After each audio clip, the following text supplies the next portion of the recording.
Namaste and greetings. I, Dr. Saurabhi Himire, Research and Communication Associate at IMPRI, Impact and Policy Research Institute, प्रभाव एवं नीति अनुसंधान संस्थान नई Delhi, extend my warmest welcome to you all to IMPRI #Web Policy Learning. Today we have gathered for our last day of an online immersive certificate training course on perspectives on gender through healthcare lens. This training course is organized by Center for Ethics, Yenepoya, deemed to be University, Mangalore, and IMPRI, Gender Impact Studies Center, or GISC, New Delhi. The patron of the program is Farhaad Yenepoya, Pro-Chancellor of Yenepoya, deemed to be University. Our course advisor is Professor Vibhuti Patel, visiting distinguished professor, IMPRI, New Delhi, former professor of Advanced Center for Women's Studies, GISC, Mumbai.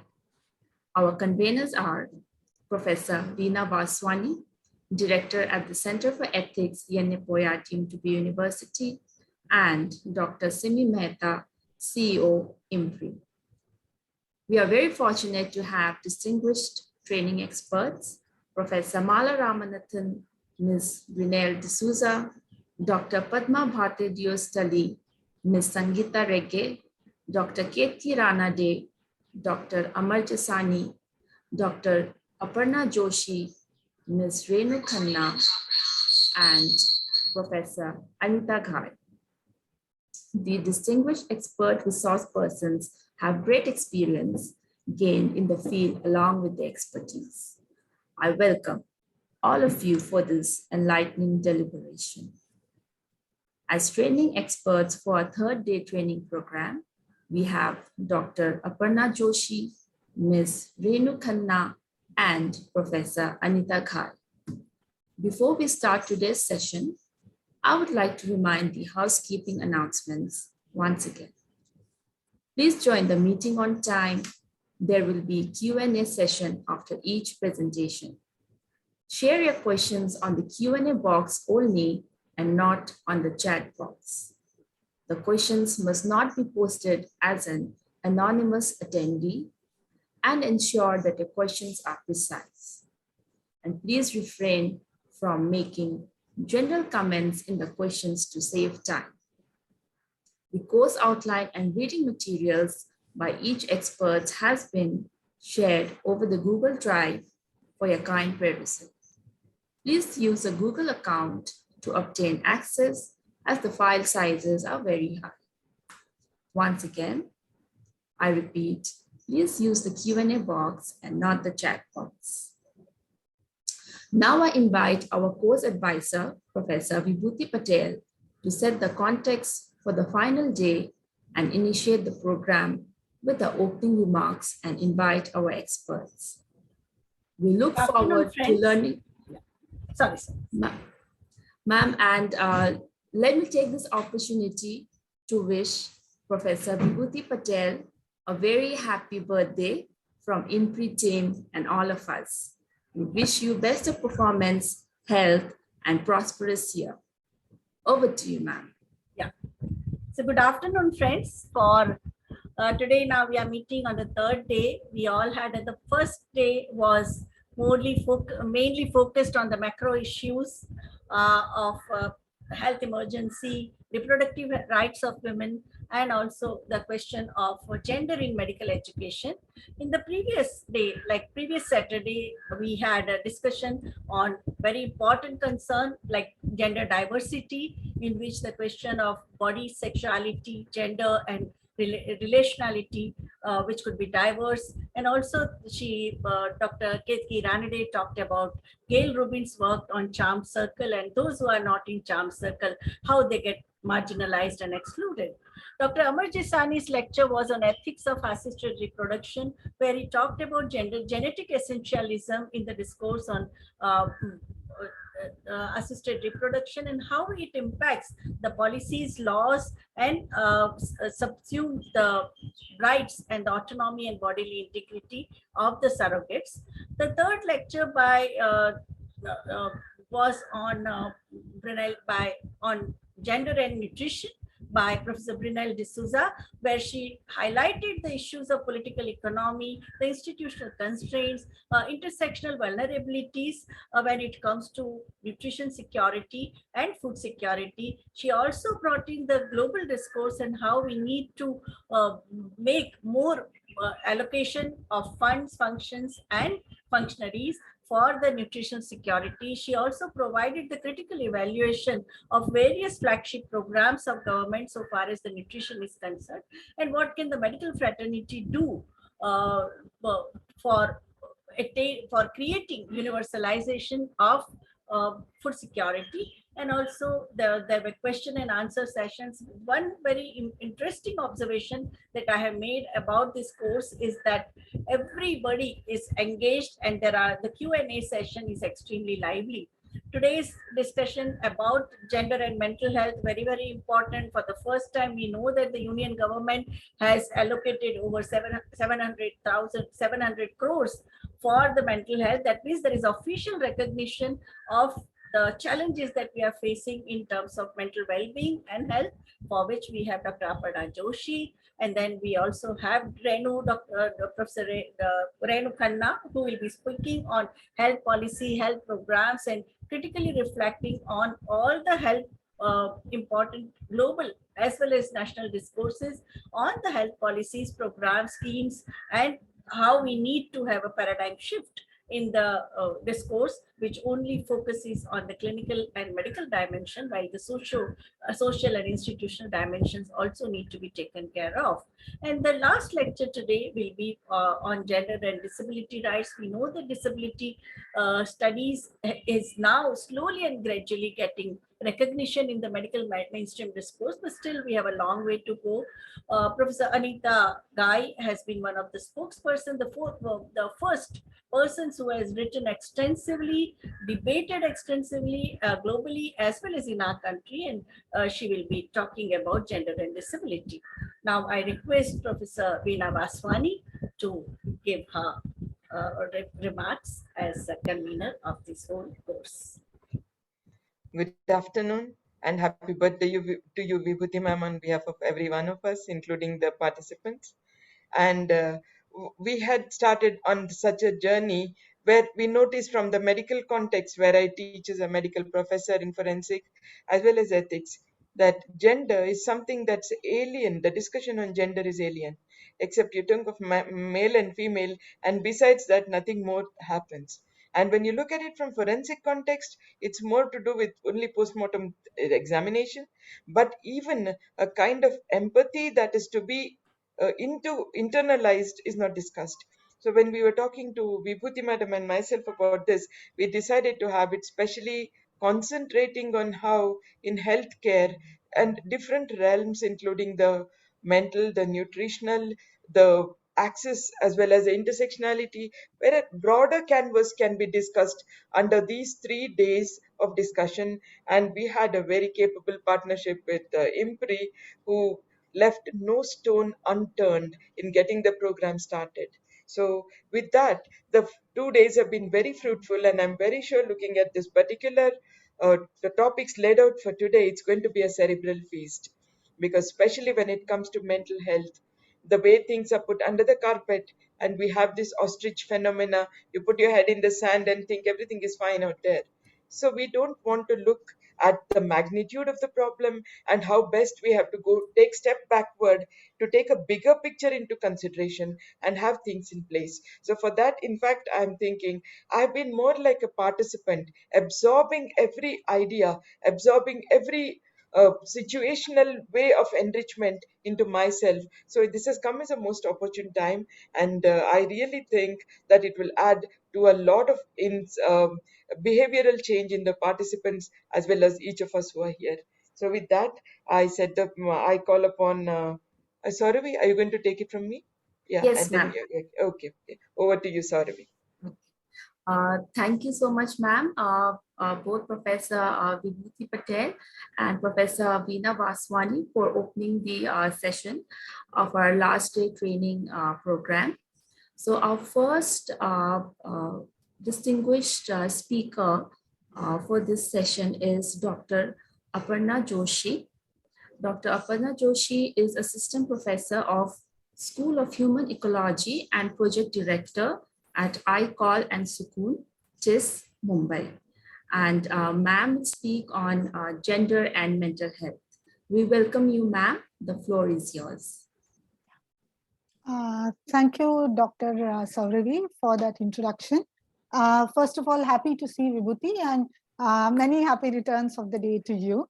I think it's such a nice occasion that it's your birthday and I get to meet you and wish you in person also. So, and thank you, Professor Veena, for setting that wonderful context and highlighting the importance of mental health also. So I hope I am able to continue, to carry that thread. I can't see the participants, so I'm hoping that somebody will manage questions and pass them on to me so that I'll be able to, answer those. But just a quick sort of a request to all the participants that please feel free to interact, ask questions, and no question is a bad question. All questions are intriguing and always welcome. So they also write in Q&A box and chat box continuously fantastic. When you speak. Fantastic. And, yeah, their names are there. That sounds great. So sometimes I'm not able to access the chat box when there is a. Yeah, Dr. Sauravi will do. Yes, ma'am. I'll follow through. That's fantastic. So I'll start my presentation and hoping for a very, very rich discussion and interaction. Yeah? So to begin with, let me just give a few disclaimers. The first one is, I think mental health is a topic which is full of stigma and taboo, but whoever has a mind can also experience mental health, and all of us here, especially in the last 2 years, might have undergone a lot of difficulties in our personal, professional lives. So I hope this topic is something which is close to all our hearts and you will be able to contribute to this. Secondly, at the outset itself, I just want to say that I'm fully aware that gender can't be conceptualized in a binary way of men and women. And I know that KP or Ketki has already spoken to you about the concept of gender as a spectrum and diverse expressions. But just for this presentation, I'm operating within the binary, and my sincere apologies for that. But I'm open to just to sort of reduce the scope of this presentation. But I'm happy to discuss any questions regarding the spectrum itself.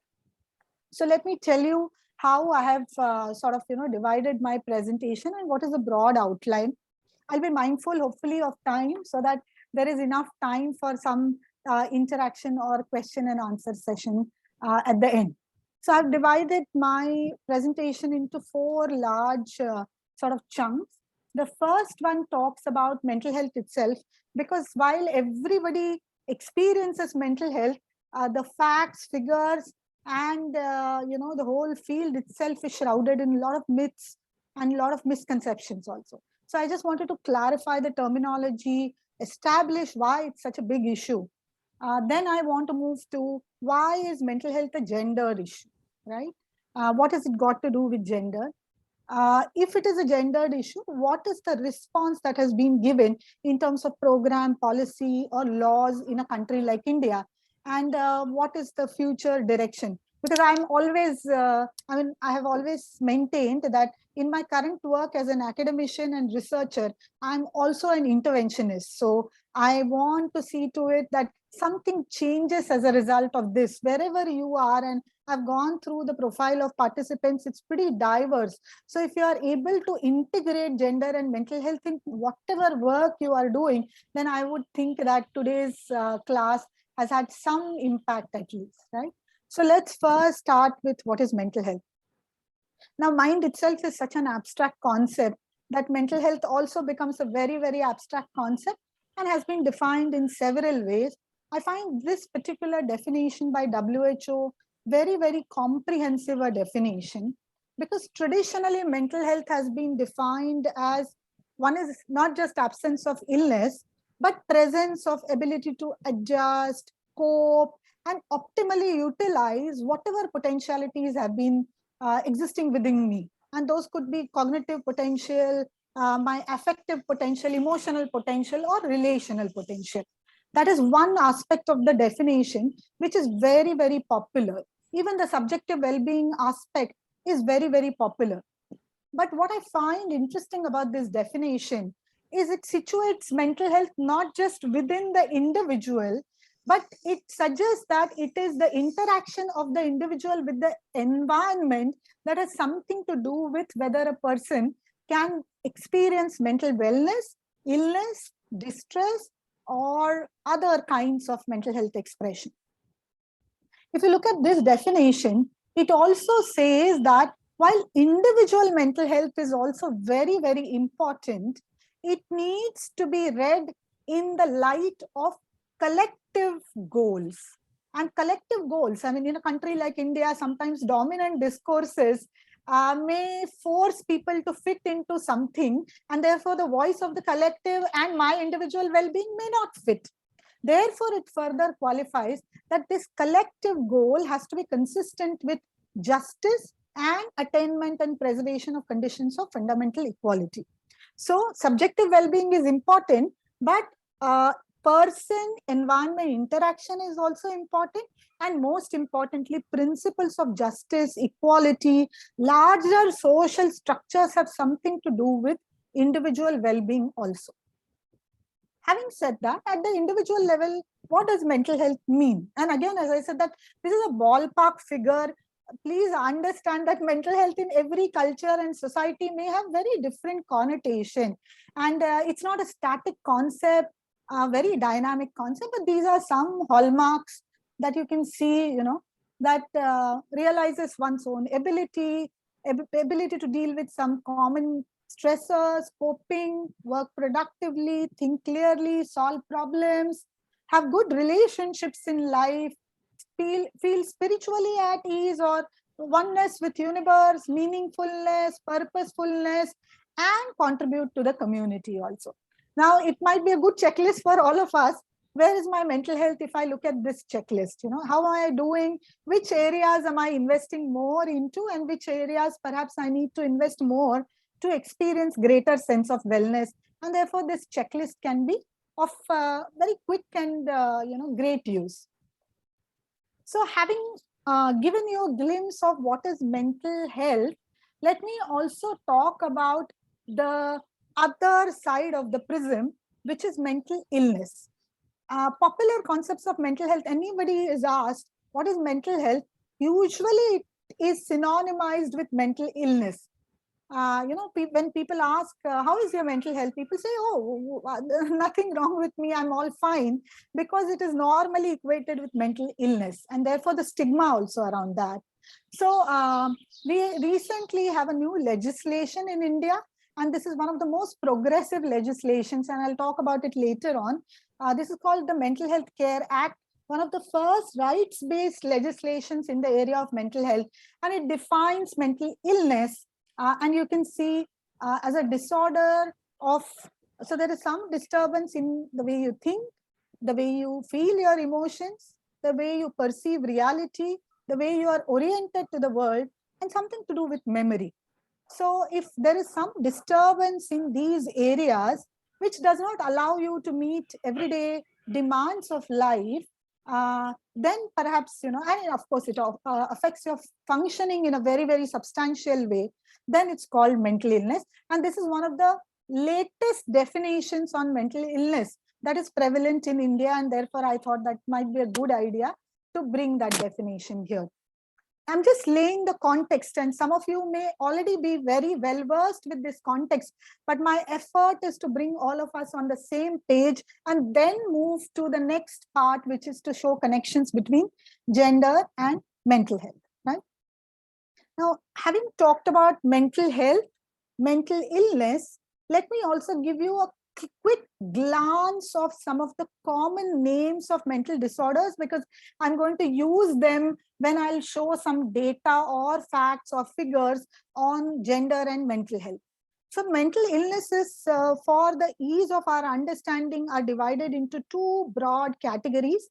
One, severe mental illnesses, and as the name suggests, they are severe in their presentation as well as impact.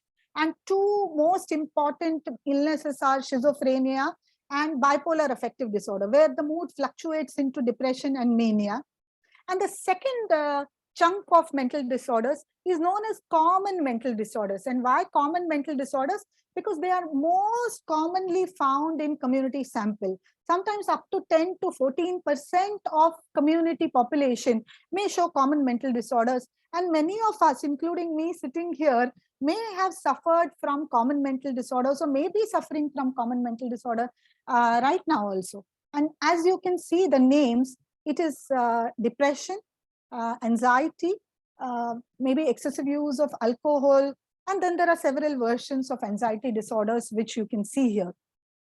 And you can understand that both mental disorders, both these classifications are extremely important to keep in mind, because services, programs, policies are geared towards some and not geared towards some. So having talked about what is mental illness and the broad classification of mental illness, the earlier conceptualization mental health or mental illness was a dichotomous understanding, which means either you are mentally healthy or if you are not, mentally ill, right? It is a very, very binary way of looking at mental health. And if I look at my normal ordinary day also, I may start my day on a good mental health, but as the day progresses, my mental health may worsen, or the other way around. So I think our experiential reality also tells us that it's not a static concept. And at various points in a day or life, we may experience different expressions of mental health. And therefore, today, mental health is conceptualized not as a dichotomous variable or a dichotomous phenomenon, but a dimensional phenomenon. And this is a very, very radical approach of looking at health or mental health, because it would mean that people may be situated on this dimension anywhere, and everybody on this dimension requires some response to keep their mental health, or mental well-being going. And you can see that on one hand, there is positive mental health, and on the other hand, there is mental disorder and sometimes some kind of a disability also as a result of that. And we require services, responses for people to experience enhanced mental well-being. And we also require people who are struggling with mental disorders and disability being caused by it. We also require responses for that in-between category of distress. And COVID has taught us that mental health or illness, which was a very distant reality for many of us, has hit us home. Anxiety, depression, a lot of worries about future, or a sense of paralysis, volcano of emotions, all of that we have experienced in the form of mental distress. So you can see people on all of these points of dimension may require and may benefit from some kind of an assistance, either to improve what is already good or to, experience wellness from illness or distress, right? We also need to understand another concept, and Professor Gai will already, I'm sure, take you deeper into this concept, which is known as psychosocial disability. And the recent convention that India ratified, the Convention on Rights of Persons with Disability, has awarded a very different way of looking at mental health, that mental health by itself or mental illness by itself is not problematic. People can still live with it, but it will lead to some kind of a disability. And disability or psychosocial disability is not just about having a diagnosis, but what that diagnosis lead to in terms of its impact on your functioning, impairment, and most importantly, disability is not caused alone by diagnosis or impairment, but when interacted with society, most importantly, which is not accepting, which is stigmatizing, and therefore disability is always a kind of a interactional phenomenon.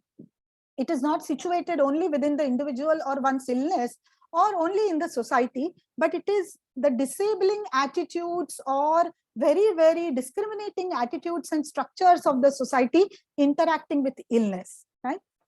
Needless to say, all mental illnesses have biopsychosocial origin, and there is no mental illness which is only caused by biology or genetics. Yeah, very important to remember. So I can already see that some questions have started coming, and I would request all of you to please put your questions in the Q&A box. So we have looked at basic concepts and clarification of that. Let's quickly look at the figures also. For the longest time, the physical health was always a priority for program planners, policy makers, and even lawmakers. Mental health has always been what is known as Cinderella of health sciences. And one of the strongest reasons for that is stigma. And second is it does not cause apparently so much to mortality, which itself is a myth, but causes a lot of morbidity, whereas health concerns cause a lot of mortality, and therefore traditionally physical health has been the center of all preoccupation and mental health has been left out. Whereas look at some of the figures here, and then I think none of us will say that it's not an important issue.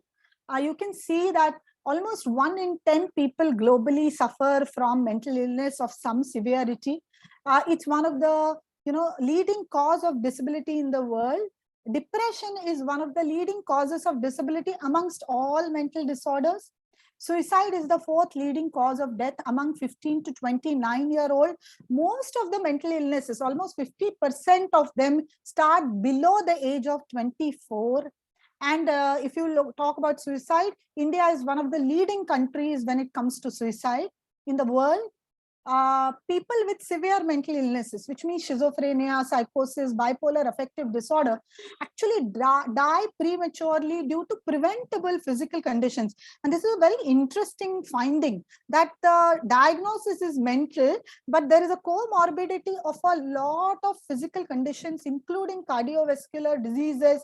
And because of several factors, those are unfortunately not detected, treated, and therefore leading to premature death among people who are diagnosed with severe mental disorders.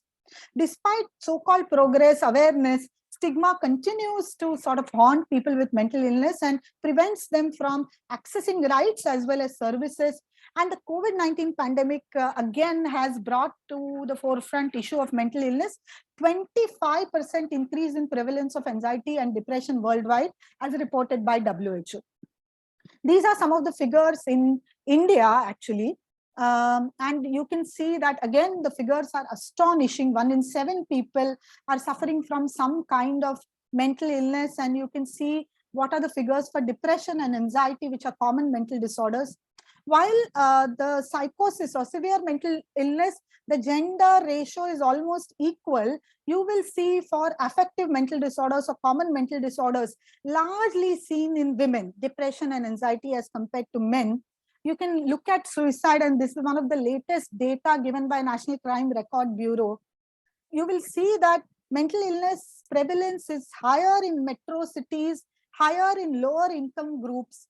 And while the numbers are so astonishingly, astronomically high, the treatment gap, and by treatment, I'm talking about basic treatment, biomedical treatment also, forget about comprehensive mental health treatment. You can see the treatment gap in India in different states is from 70 to 92%. There are states in India where there is only one psychiatrist, and that happens to be the only mental health professional for the whole state. So this is where we live today. So I just wanted to first of all give a backdrop of mental health concepts and mental health statistics and the current services and the treatment gap that exists in a country like India. Now, let's talk about gender and mental health, which is the most important and crucial aspect of today's class. Before I talk about what is the intersectionality between gender and mental health, let me talk about an inherent bias that exists in mental health research, in mental health sciences, in mental health responses towards gender. So in 1970s, this was a very, very groundbreaking study conducted by Browerman and Browerman, whereby they asked mental health practitioners, workers, about their idea of who is a healthy male. They gave a list of traits and asked them to tick. Then they asked a question, who is a healthy female? Then they gave a same list of traits and asked the mental health workers to tick. Then they asked the third question, who according to you is a genderless healthy adult? Again, the same list was provided and they were asked to tick. And when they tried to match the description of a healthy adult with a healthy male and female, they found that the way mental health is conceptualized by practitioners or the field shows that mental health in general is equated with a healthy adult male description. Autonomous, independent, thinking, competitive, strong, decision maker, and everything that is woman, emotional, caregiving, sacrificing, other oriented, all of that relational is relegated to abnormal domain, right? So the gender differences and the gendered bias or a lens of looking at mental health starts from here. And if 70s was an old study, the same study was replicated in 2006 and the findings were very, very similar. So with this, let me start talking about what are the gender biases that exist in mental health field, right? Or how does gender intersect with mental health? So there is a gender bias in mental health research itself. First of all, either gender and mental health research is gender blind, which means it says that there are no differences between men and women, both are equal, or it exaggerates those differences, right? It is known as either alpha bias or beta bias. And in this exaggeration of differences, there is biological essentialization, which means women's brains are like this. And one of the pet peeve of most of the researchers, especially in the earlier years prior to, let's say, 1980s, was women's reproductive health and women's biology, right? All mental illnesses that women experienced were blamed onto their reproductive health, their bodies, and psychologists like Freud and later on many other biologists are also guilty of creating this kind of an impression. It is somewhere in late 70s and early 80s, for example, Brown and Harris's work on social origins of depression. For the first time, it was brought to people's notice and mental health sciences that gender can't be understood just as a biological variable or a categorical variable, but as a social construct whereby there are hierarchies of power and equality created within the society. And women's positionality in a given society has something to do with higher preponderance of mental illness in women, right? So now you can see that there is enough evidence to show that there is a huge connection between social origins of mental illness or mental health and the expressions of those mental illnesses, and not just reproductive health or biology. Most importantly, these kinds of researchers have also excluded men's distress. For example, one of the mental illnesses called postpartum illnesses, right? Postpartum depression, postpartum psychosis are always found in women, whereas there is enough robust evidence to show that after the birth of the child, men too undergo depression or they may experience other forms of distress, but those have always been suppressed, not highlighted, because all explanations were related to reproductive health, and given men's different reproductive sort of cycles or anatomy, it was never even researched. So it has excluded women, it has excluded men, and therefore, if you look at the intersectionality between gender and mental health, this is how it is going to look like, right? Gender is a very, very critical determinant of mental health. And let me see Why, right? I've got some evidence to show you as to why it is a critical determinant.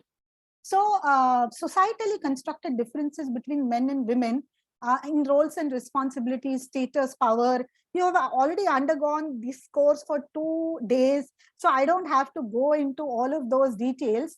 But these societal hierarchies interact further with biological differences to contribute to differences in 3 or 4 areas when it comes to gender and mental health.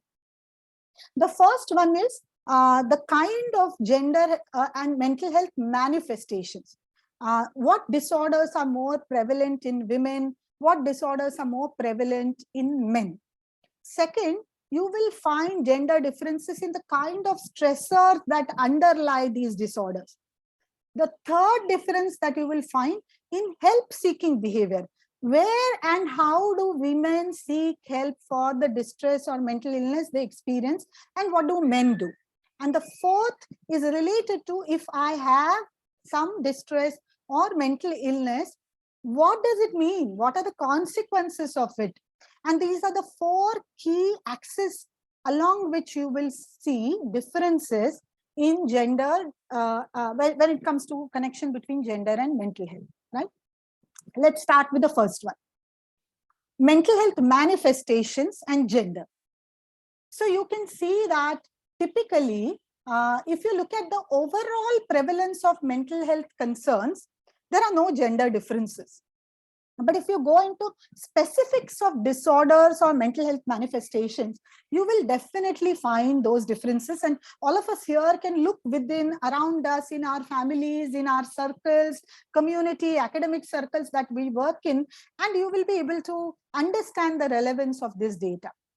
So if you look at childhood, there's a higher prevalence of conduct disorders, which involve some kind of conflict with parents, schools, aggressive behavior, difficult behaviors, more in boys than girls. And no wonder that's the case, given girls' socialization to be obedient, to follow rules, to fit into the society, to be sort of subservient. When it comes to adolescence, girls have a much higher prevalence of depression and eating disorder. Again, not a surprise, given the high standards of what kind of bodies are the best bodies, the media pressure, the peer pressure for women. And women also engage higher in suicidal ideation, whereas attempts are and completion, death by suicide, is also higher in boys. Yeah. Again, why? So eating disorders, depression, anxiety are known as internalizing disorders, which means the expressions are inward. There is something happening to me and my relationship with self. Whereas conduct disorder or high risk behaviors, anger, are externalizing because they are expressed outwardly, and they are found far more in boys. One of the reasons for high death rates by suicide in boys is because of lethal means that they have access to and use when it comes to suicide, whereas women use whatever is available to them, and those are more softer use, whatever is available in the kitchen, at home, whereas boys may have access to guns, or they may jump or in front of trains, so they may use more lethal means also. When it comes to adulthood, again, consistent finding. Common mental disorders such as depression and anxiety are found to be much more prevalent in women as compared to men, whereas substance use disorders and antisocial behaviors are found to be consistently higher in men across lifespan, you can see, and they definitely have to do something with gendered socialization also, as you can clearly see here. In older age, although the incidence of Alzheimer's disease, it's a form of dementia, memory loss, is same for men and women. Women outlive men and therefore may experience more disability as a result of that. So when it comes to the first point, gendered manifestations of mental disorders, you can find a clear difference, and that's why gender is very, very important for mental health. Now let's look at the second axis, which is what is causing, why these kinds of differences. So apart from biological differences, as you can see, the gendered nature of stressors that men and women are exposed to in their life are also contributing to these diversity, this kind of a diversity in mental health manifestation. So I don't have to go through all of these, but you can see the higher rates of gender-based violence. 1 in 3 women, 1 in 5 women are experiencing physical sexual violence. And if you take the other forms of violence, the number is only going to swell. The traditional devaluation of women's roles, the multiplicity of roles, but lack of rewards, lack of support, all of that, and gender further intersecting with other forms of marginalization such as caste, religion, sexuality, regionality, language, disability, are going to produce even further stressors in men and women's lives. When it comes to men, traditional masculinity, and I don't know whether you are familiar with Connell's concept of traditional or toxic masculinity, which teaches men to be tough, macho, unfortunately do not allow men to express their emotions, and that leads to, and there is a fabulous work done by this researcher called O'Neill, who has given a concept of gender role conflict and how this masculinity is extremely distressing for men and the negative mental health effects it can create for men also. The third axis where gender intersects with mental health has to do with, okay, I have some kind of a distress, and these are underlying mechanisms perhaps why the distress exists. What do I do of that distress? How do I seek help? Do I seek help? Where do I go? And you can typically see, and again, this is very commonsensical, just backed by data. I'm a practitioner, and you will see now I see difference in my practice whereby men also walk into therapy much more readily compared to when I started my practice 25 years back. So women recognize distress and are willing to seek help, whereas counseling, psychiatry, which are associated with emotions, are perceived as feminine endeavors, and therefore men hesitate in participating in those kind of healing activities. Women are consistently not only accessing services, but consistently accessing services in outpatient mental health services, whereas men may be found more in specialized and tertiary mental health care services. Women may also be found more in primary healthcare services. In fact, there is data from India which shows that somewhere between 15 to 30% of people who are coming to general health practitioners or primary healthcare centers are actually suffering from some kind of mental disorders, but they come to these doctors because in India, cultures like India, mental health problems manifest through physical symptoms rather than emotional or cognitive symptoms. But given that primary care healthcare services are not trained to detect mental health or provide services, it will always do a disservice to women because it will not get detected or they will not get treated because they show more in number in these services as compared to men. And there are gender related stereotypes also that mental health practitioners have. And I have already spoken about Browerman's research. But if a woman cries, the diagnosis of depression can be easily awarded to her as compared to when that is the same behavior displayed by a man.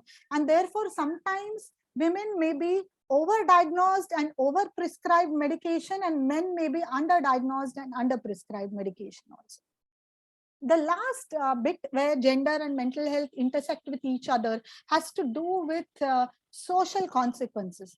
Okay, there are differences, manifestations. There are underlying stressors which are different. Help-seeking behaviors are also different.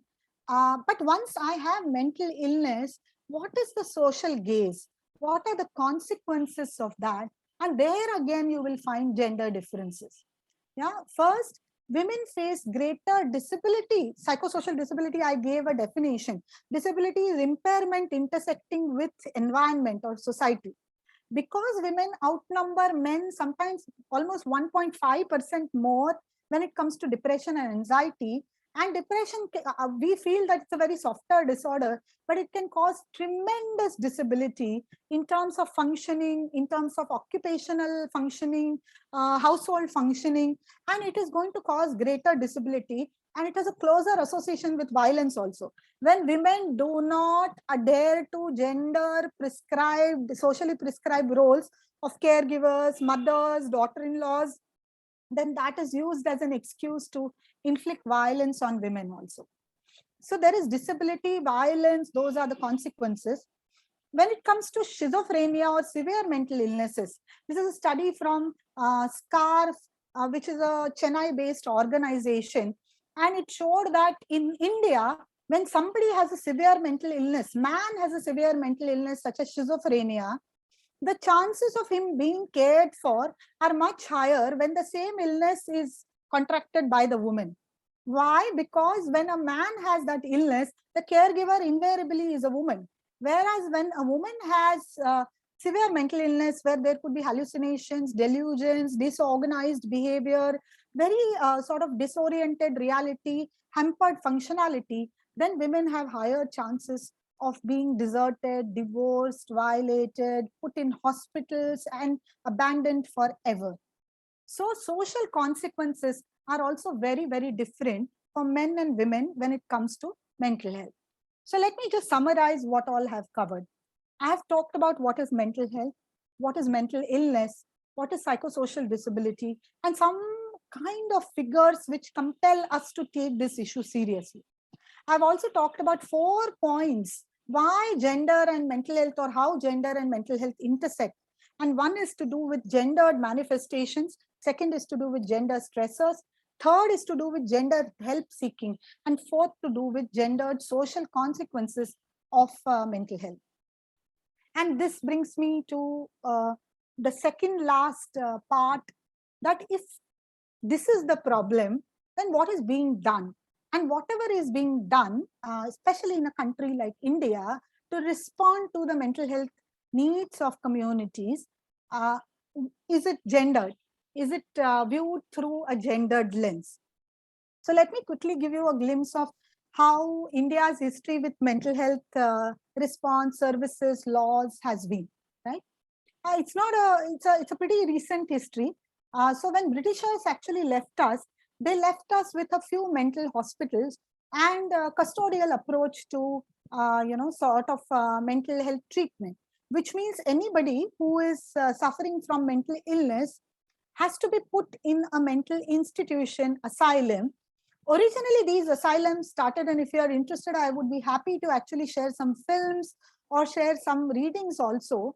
Originally, these asylums were created for taking care of those who were diagnosed with mental illness, but later on they became a way of segregating those who were sane from insane, separating the two.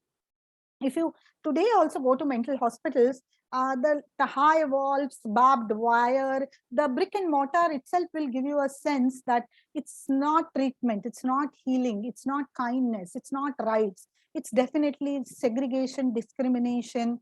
You don't want to see that part of the world, right? So that's what we were left with. Worldwide, 1970s were the period when the whole world went through an entire movement called deinstitutionalization. And therefore, the world moved from institutional or custodial or hospital-based approach to a more community-based, more humane approach. And that's what India also did. Somewhere around 1975, India started talking about integrating mental health into its physical health infrastructure. See, if you look at the huge mental health need, almost 170 plus million people in India are right now in need of mental health care. And we have 10,000 psychiatrists and even lesser number of other mental health practitioners. So in a country like India, if you create more specialists, it's never going to suffice and create any kind of an adequate or a quality response to the community need. Never, right? Therefore, it was quickly and I don't want to go into history, but worldwide, and most importantly, WHO had a huge role to play, that for developing countries, the way to create mental health infrastructure is by integrating mental health detection and response into existing public health infrastructure. And that is what we started doing. And most importantly, as a result of that, in 1982, India had its first organized mental health response, which is known as National Mental Health Program. And this is mainstay of our country's mental health response till today. 1982, we launched this program, and the motto of this program was minimal, maximum, like try to make mental health services available and accessible for all, minimal care for all. And you can see, I'm just going to talk about, while it looks great, because they were saying at least some services should be available to everybody rather than the best services available to only a few. But this has had some severe damage in terms of a gendered response also. We launched this program in 82. Lofty ideal, lofty vision, wonderful on paper, but next 5 years, nothing happened of that program. There was no political will, there was no trained resources, there was no budget. As a result of that, we thought that instead of launching a national level program, we require a more smaller sort of a program, and therefore a district mental health program was launched. And it's another version with some other objectives. But that program actually started functioning, launched in 86, but started functioning in 1995.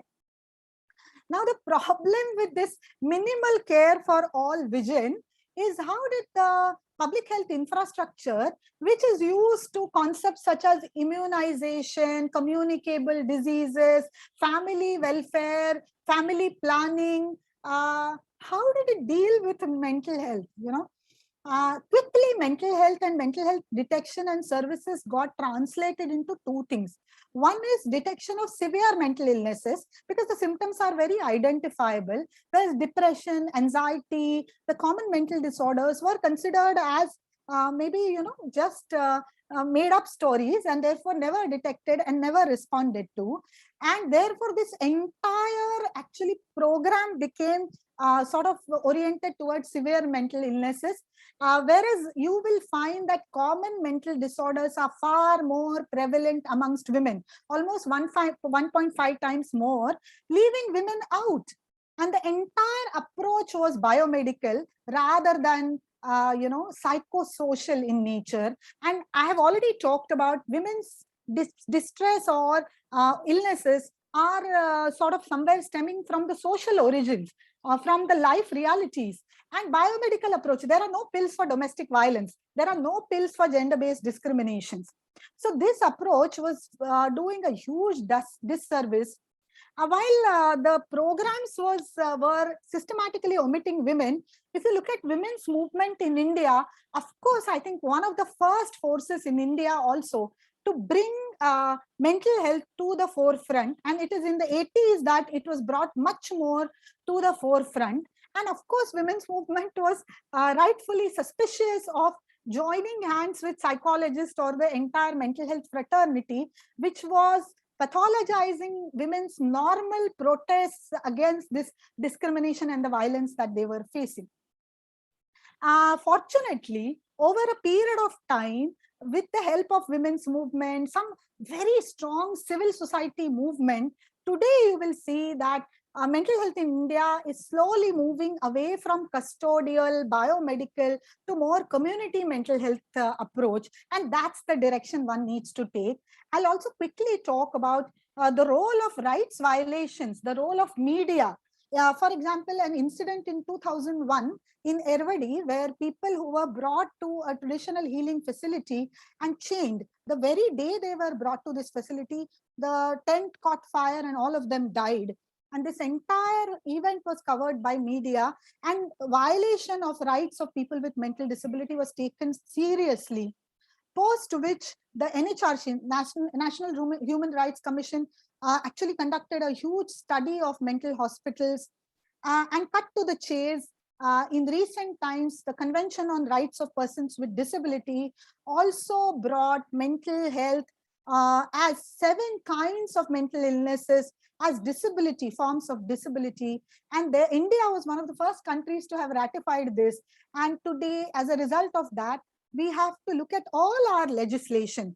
Let me tell you, there are almost 200 plus laws in this country related to marriage, divorce, contract, property. which say that if you are a person of unsoundness mind, your rights will be taken away. Your right to marry, be married, have a child, sign a contract, have property, all of that. So therefore, CRPD said we need to look at all of these legislations.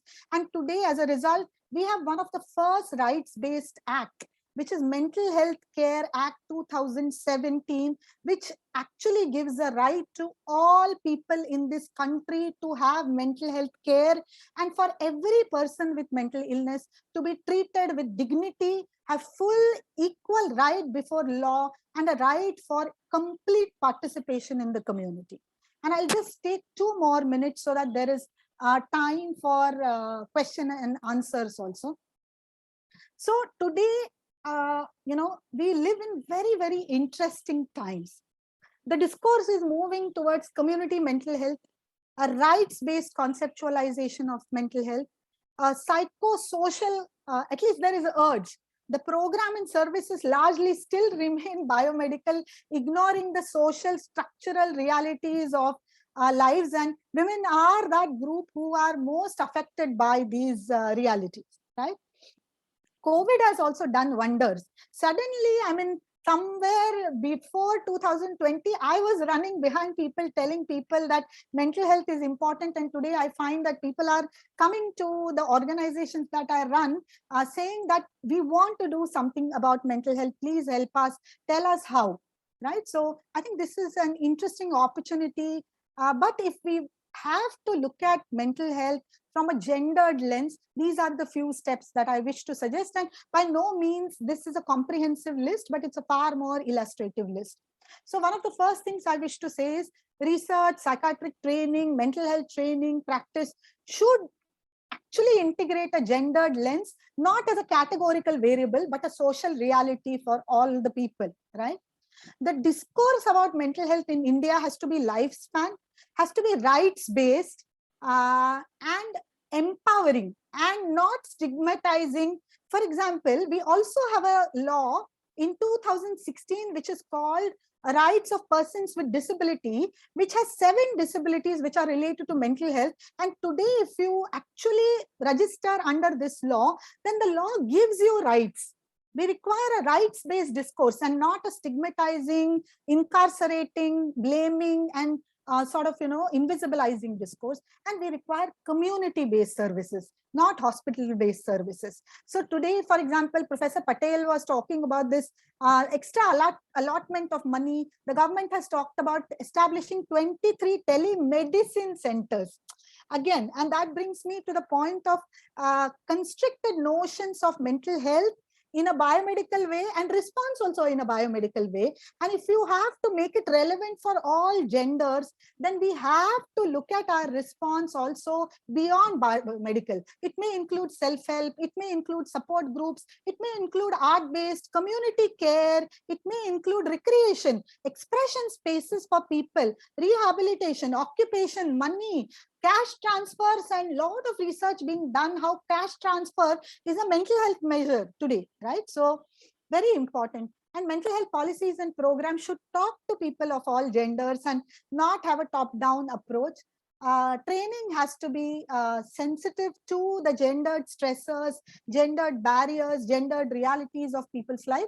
And my last point, which is my pet peeve, that sometimes mental health works in a silo. And I want to take this opportunity today that mental health is the health department's responsibility.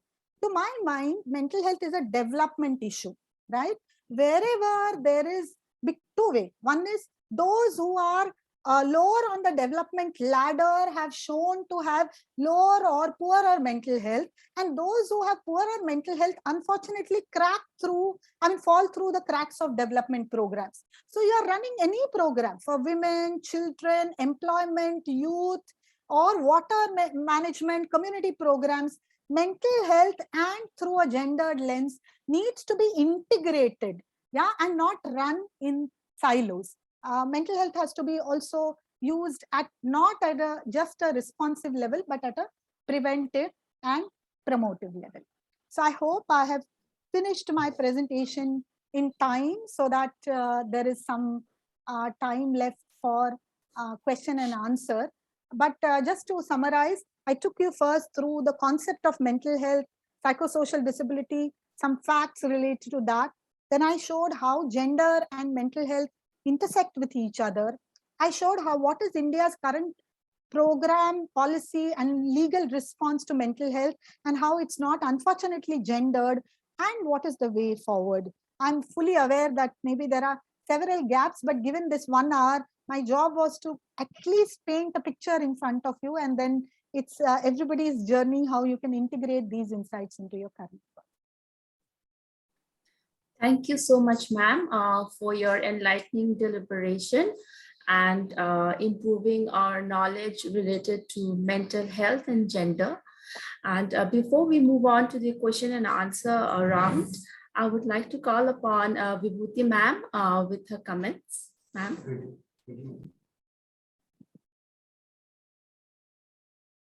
Vibhuti, you need to unmute yours.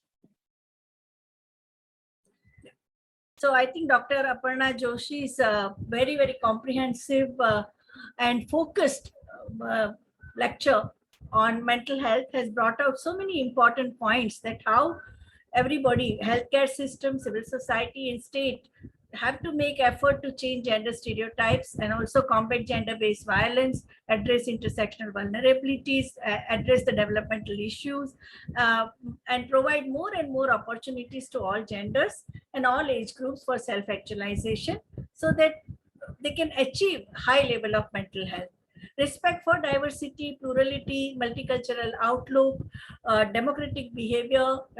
She also criticized the top-down biomedical approach, and her most important emphasis was that of a community-based support structures to be created, and as compared to institutionalized based biomedical interventions, how community or family-based rehabilitation of mentally those who are facing mental challenges are far more humane, and they are also result oriented. The most important highlight of a lecture was that it is a developmental issue. It is just, you can't see mental health in silos. And I think it was an extremely useful understanding that we got, and how the health system can respond to the mental health challenges with this comprehensive response. Thank you, ma'am. Professor Veena Vaswani, please give some comments on ma'am's presentation. I was totally immersed in the presentation. It has been like revisiting time and again what we have been going through, especially when you look in terms of the discrimination, the stigma that goes with it, and especially how parents even try to not bring a symptom out. Because if the child is having a pain in abdomen and it's very recurrent, okay, fine, take to a gynecologist. At the same time, when you're asking questions, when does it occur and what are the other symptoms, the mothers quickly tell, no, nothing else, otherwise she's normal, but the girl is wanting to tell there is some other troubling facts. So we even try to put a lid on the such symptoms unless people perceive it as mentally this thing, and which is discriminating. So this is something that was brought out very well. And also the gendered nature of the stressors. In fact, even in the higher education centers, whenever you're looking at an employment, a new person coming in, first thing they inquire is she female? Yeah. Oh, is she okay? Because many times people have told me as a forensic person, they have vacancies in their department, but they don't want ladies. I said, why? No, because they have a lot of problems. Again, pregnancy. I mean, there is such a big baggage which is mentally attached, but mentally for a man to think that a woman has this. And sometimes it's a bit depressing to know that even women carry the similar prototypes behavior. And they literally like, so, okay, yes, if a man thinks, it must be true. So this is something that we need to reflect upon it very often, and I think very aptly Dr. Aparna Joshi brought it on for discussion. So I hope there are a lot of questions and clarifications on this. Thank you, ma'am. Do this. Thank you, ma'am. Thank you, Professor Veena, with your comments. Now, I would like to move on to the question and answer round. There are a few questions which is enlisted on the Q&A box. Ma'am, first question is by Sagar Shindeji. He's asking, can mental illnesses be transferred biologically over generations and from communities to individuals, organization to its employees?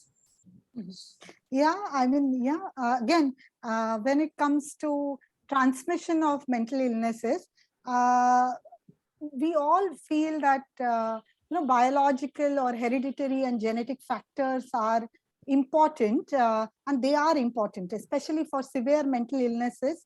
I think this genetic component seems to play far more role.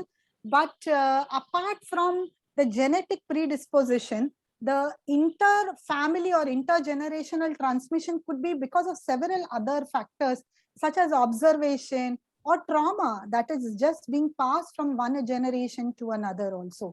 And similarly in communities, like communities which are war-struck, communities which are displaced, communities which are facing some kind of a conflict again and again over the years, it is possible that that trauma may be passed on from one generation to another, unless some kind of justice, some kind of resolution of that trauma is done. So while I agree that there is a biological and genetic component, I also wish to highlight that there are other relational trauma components also that pass on these distress manifestations over generations.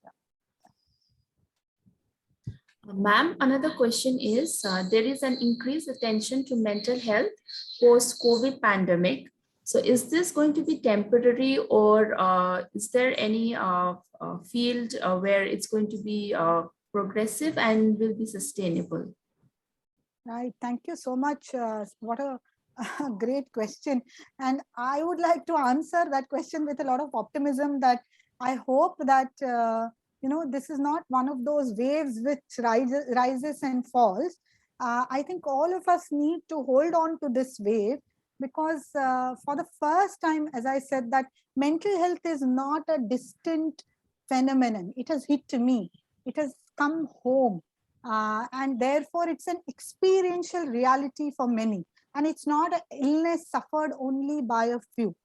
I feel that today communities, organizations, governments, institutions, departments, other than health also. I'm working with Women and Child Welfare Department, Youth Ministry. I'm working with several development organizations who are saying, hey, our work is incomplete, or even workplace mental health for that matter. Even organizations, corporate organizations are also saying that we need to take this agenda on board. So I'm really hoping that there is critical consciousness, but all of us need to work together to convert that opportunity into a reality. And the direction can't be again those same old hospital biomedical directions, but they have to be community-based, rights-based, psychosocial opportunities. And they are not only when people experience distress, but they need to operate at a preventive and promotive level also. And that's why I just want to take this opportunity to sincerely make an appeal that wherever you are working, whatever setting you are working, I hope all of us can do something to keep this mental health awareness or work going, definitely. But great question. Thank you so much for that question. Ma'am, there is another question by Dr. Shakun Sharma ji. She's asking, ma'am, even in small towns and cities, mental illness, specifically anxiety and depression, is on peak. Women and men living in such areas internalize this as their mundane routine schedules. Yeah, true. I see a comment here rather than a question that thank you so much for bringing your observation or what you must have seen around you to this forum. And again, as I said, post-COVID in small cities also, not that it did not exist prior to COVID, but everywhere around you, you can see anxiety and people experiencing some amount of depression also. And there is some amount of understandability phenomenon that I understand if you have gone through, but feeling sad is not equal to being depressed. Depressive disorder is far more debilitating. It will affect your sense of self, functionality. So I think, yeah, people need to come up and perhaps talk about that distress. I also want to take this opportunity to say that I run a helpline under Tata Institute of Social Sciences banner, which is completely anonymous and confidential, called iCall. Please, there are hundreds of such opportunities which are now created because people in small cities may not have access to mental health care also, which is quality, sensitive, and mental health or counseling services is one fantastic way. So please feel free to call, I call, you can email, it's a multilingual service. Please do that. You can just Google and one of the first name that pops up is I call. So you can please access this. Ma'am, another question is by Nandini Murliji. She's asking, in a low middle income country like India, an effective way to ensure that community mental health reaches the unreachable is community mental health approach. So how do we ensure that this is gender sensitive, gender responsive, contextually relevant, and culturally appropriate? Yeah, brilliant question. Thank you so much. And I'm also mindful of time. Don't want to eat into the other person's time. But I forgot to show that WHO has shown a pyramid, ideal pyramid of mental health services. And if you look at the pyramid, specialist services are at the top and community and informal services are at the bottom, which means most of the mental health problems could be cured or responded or prevented by informal community care. Specialized services are required only for a few. But the way government programs work is all money and efforts are pumped into only that. See, communities do have the contextual understanding of everyday realities of people who live within them. So training community workers, training those who work in the development sectors, training healthcare workers could be one way to provide services. Just want to say two quick things. One is, I have noticed that everybody wants to do mental health care, but nobody is caring for the care offerers, right? So care of carers is also extremely important. Otherwise, everybody is going to burn out and this wonderful resource called community is going to be destroyed. Number one. Number two, community itself can be insensitive. There are power centers. There are some stakeholders on the basis of religion, caste, may prevent everybody from having equal access. So I think, therefore, not just a few deciding for the community, but a true diverse representation of community voices in designing those services, I think will sort of ensure a more, but community approach is the way to go, not a biomedical approach. And by community approach, it could be songs, folklore, stories, art-based interventions. It could be self-help groups. And that will perhaps, help people feel more supported and empowered rather than being hospitalized. But it's a brilliant question. And in the question, I found an answer hidden somewhere. Ma'am, there's another question by Azra Kazir, and he is asking, again related to community health, that mental health accessible at the community level, especially in urban poor, is difficult when affordability is a major constraint. No, again, that's why I'm saying that we need more hands. I agree with you. But the hands can't be just made of pills. People require several kinds of services. And I think digital mental health has changed the face of mental health care, has made it far more affordable, accessible. So that's one way to go. I would also request all of you to look at district mental health programs in your particular state. The government of India now plans that the district mental health program will reach all districts in India. It started with 125 districts. Now it plans to cover all of that. And if you are interested, there are several civil society organizations which are working in urban sector, providing mental health services to the urban poor also. I will put my email ID in the chat. Please feel free to reach out to me. I'll be more than happy to provide contacts. And if you are running services or know people who are running services who wish to integrate mental health care also, that's the most sustainable way to go. I would be happy to provide references or some kind of support. Ma'am, there's another question by Aarti Ji, and she's asking that people seek black magic and pundits to solve mental health illnesses. What can be done in this area to avoid treatment gap? That's a very, very, how should I say, controversial topic, because the popular way of looking at all of this is, oh, this is unscientific and this is all rights violation and this is exploitation. But let me tell you, there is evidence from India, randomized control trials, and from different parts of the world, which show that even psychosis and common mental disorders are equally treated by biomedical treatment and traditional healing, right? So if you take out the exploitation, the rights violation, the gender insensitivity, traditional healing is one of the most accessible resource to communities today. And biomedicine and mental health care is not. And many may draw a lot of sort of resource from that. So there are fantastic experiments done. And I would definitely want to talk about one such experiment which has been very well documented, called the Dawa Dua project, which is based in Gujarat, whereby the biomedicine sort of meets the traditional healing, and both are respectful of each other's spaces, but draw from each other's strengths to offer the best of the world and the best of the response to those who are in distress.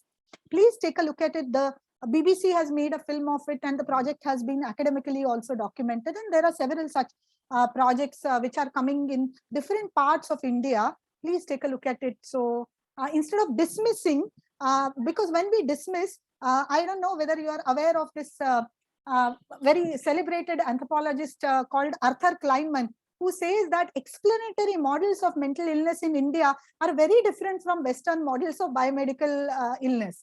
People feel that mental illness is because of cultural, spiritual factors and not because of brain chemicals and genetic factors. So you can't dismiss those, and therefore some kind of a dialogue, collaboration, and dialogue between discourses which is needed. I hope I have answered the question. Ma'am, there's the last question, that is, how do we ensure intersectionality in our approach to mental health, especially if you are coming from a place of privileged identity?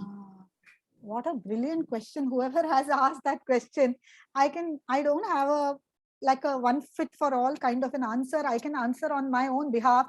I think for me, when I had to, I'm still struggling to be truly intersectional in my understanding, response, and every day I find my blind spots. But one of the starting points is to look into my own privileges, and definitely I think to deconstruct that, and also rather than looking at my discrimination and points of victimization, I'm also starting from my own points of privileges. I think it's through a process of constant introspection, dialogue, very, very, very difficult and long-standing process. But the question itself is so brilliant, and I think to my mind, it points towards an urgent need for integrating this lens in all the work that we are doing, for sure. Yeah, I think I have, it's 48, so I Yes, don't want to, I just want to thank everyone, Dr. Sauravi, before you take over, for the brilliant questions, because that tells me that each one of you were very keenly listening and, sort of soaking in. I could see that some of those questions have sort of went into your skin and personhood also. And I think to me, that's the best form of engagement. So wishing you all the best, and wishing you a very sincere thanks for attending this class and participating. And hi to Renu also. After a very long time, I got to see her.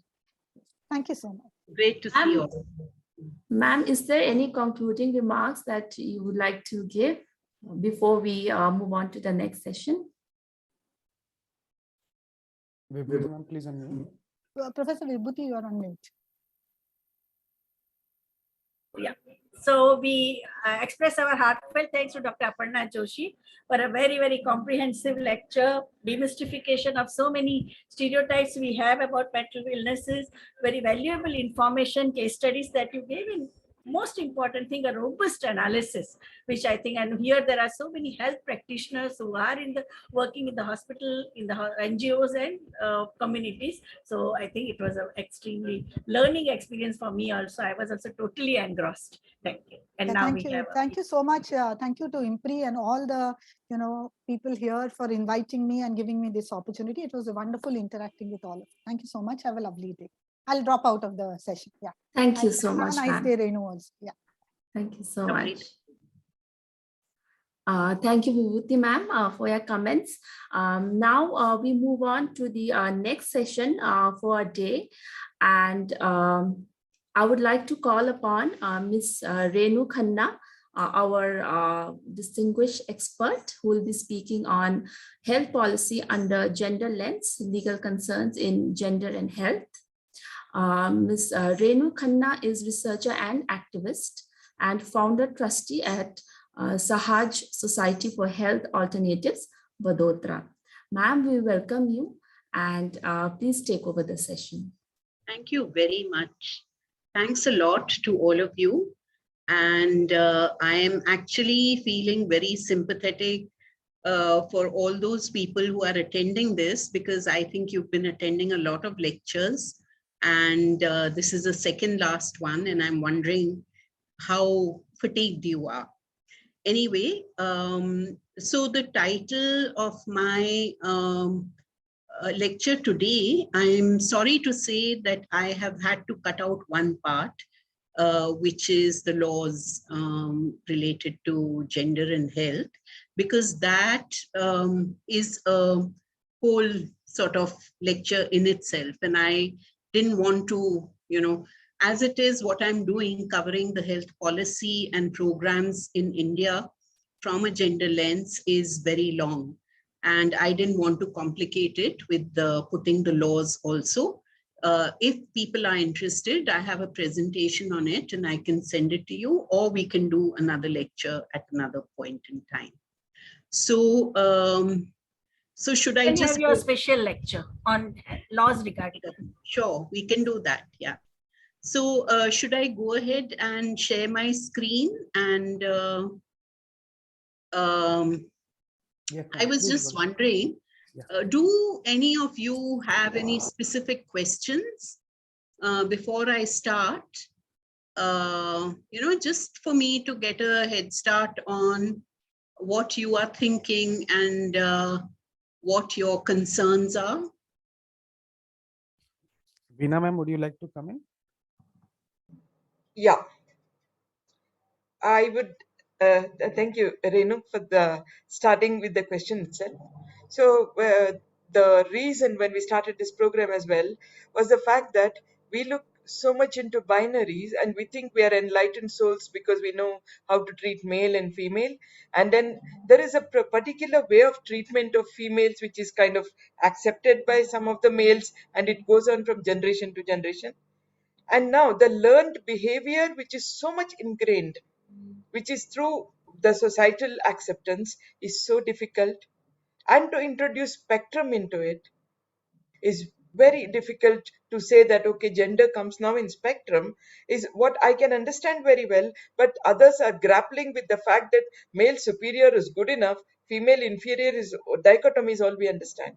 Now, on top of this, when we're talking of policies, who are the ones making policies? And how well ingrained are they in understanding the concept? Because if they don't understand, then certainly justice is not done through policies. So my worry is what kind of selection happens for the people who make policies, so they are able to make a policy that works for our cultural context.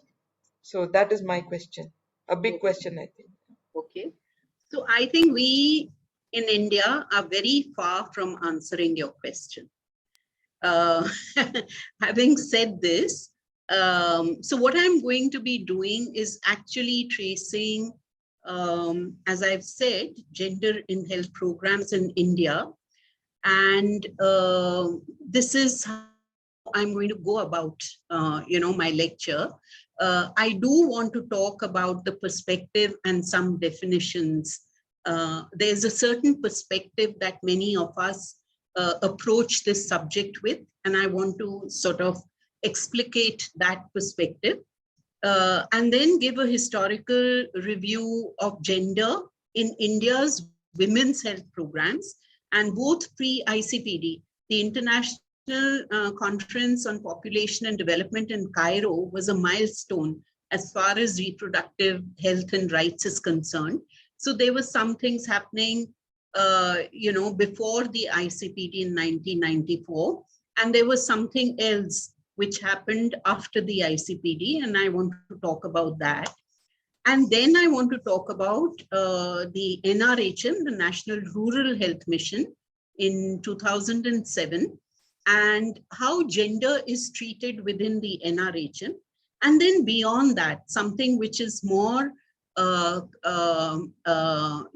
of recent, is the whole discourse on universal healthcare and Ayushman Bharat. So these are just a few of the milestones that I've picked up, and I'm going to be talking about these, and we'll see how gender is treated in them.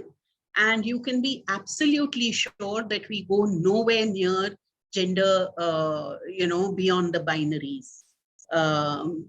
So just to acknowledge what gender is, has been a huge, huge struggle for many of us who've been working in this area for all of these years. So what do we mean by gender? And gender mainstreaming and integration in health is something that I'd like to talk about. What do we mean by the reproductive health approach? And reproductive and sexual rights, which is so central to any program which has to do with, with a gendered perspective on health, because sexuality and sexual rights is at the core of gender relations. And this is something that we do want to speak about. So what do we mean by gender mainstreaming? And why I'm speaking about all of this is so that I can, facilitate the equipping of some tools. I want to share some tools with you, and so gender mainstreaming, how you mainstream gender in health programs is actually a tool and is actually a way of analyzing. And I want to leave you with some of these tools. So, so what does mainstreaming a gender perspective mean? It's a process of assessing the implications for women, men, and others of any planned action, including legislation or policies or programs in all areas and at all levels. And it's a strategy for making women's as well as men's concerns and experiences an integral dimension of the design of the program, of the implementation strategies, of monitoring and evaluation, and in all political, economic, societal spheres, so that women, men, and others benefit equally and inequality is not perpetuated. Now, gender mainstreaming has two aspects. One is the institutional gender mainstreaming, and the other one is the programmatic gender mainstreaming. What does institutional gender mainstreaming means? That budgets, resource allocation, strategic planning, culture, human resources, all of this, management, accountability, all of this includes a gender perspective. So what are some concrete examples? That there is gender parity across all staff levels and a gender equal work environment, so taking measures to ensure that this happens within an organization, within an institution. Building a robust gender architecture and building staff capacity, and tracking, not only making budget allocations, but also tracking them, monitoring them for institutional and programmatic gender mainstreaming, strengthening accountability for gender equality, and creating institutional mechanisms and processes for advancing programmatic gender mainstreaming at all levels, within the vision, the mission, objectives, mandate, it is all spelled out in those. And programmatic gender mainstreaming means achieving gender equality by putting in place policies, programs, and interventions that aim to advance gender equality. And institutional gender mainstreaming actually enables programmatic gender mainstreaming and is necessary but it is not sufficient for programmatic gender mainstreaming. So I'm just leaving you with this, and I know that it is in shorthand, but this is one perspective of what we mean by gender mainstreaming in health. And this is a gender equity continuum, which shows that policies and programs can actually be exploitative, or can accommodate gender, or can transform, can be gender transformative. So they can be either, they are perpetuating gender inequalities, or they are simply gender blind. They ignore gender norms, discrimination, and inequalities, or they are gender aware, which means that they acknowledge but do not address the gender inequalities, or they are gender responsive, which means that they acknowledge and consider women's and men's and others' specific needs, or ultimately they can be gender transformative, which means that they actually address the causes of gender-based inequalities and work to transform harmful gender roles, norms, and power relations. And this is what we are aiming for. This is what we want to analyze. Are policies and programs actually gender unequal? Are they perpetuating gender inequalities? Or are they actually gender transformative, whereby they are addressing the causes of the inequalities and transforming social beliefs and norms and turning power relations towards more equality? This is reproductive health approach, which recognizes, and this is actually based on a life cycle approach, and also a social determinants approach. So reproductive health approach, when it first was spoken about in 1989, was something that many women's organizations like ours didn't completely understand it, because we felt that, again, reproductive health, what it was doing was reducing women to their reproductive function and not looking at a woman in totality. And so, but the reproductive health approach is different in the sense that it does take into account the social determinants of a woman's health or of reproductive health, and looks, and within the social determinants also looks at gender and power inequalities, cultural practices, and all of those things, and takes a life cycle approach. Now, reproductive and sexual health and rights, I shared one reading, which I don't see in the folder, and I hope that it will be put there. It's a recent Lancet paper, which has actually advanced the thinking and the discourse on reproductive and sexual health and rights. And reproductive and sexual health and rights is actually often used as a generic term and very, very loosely.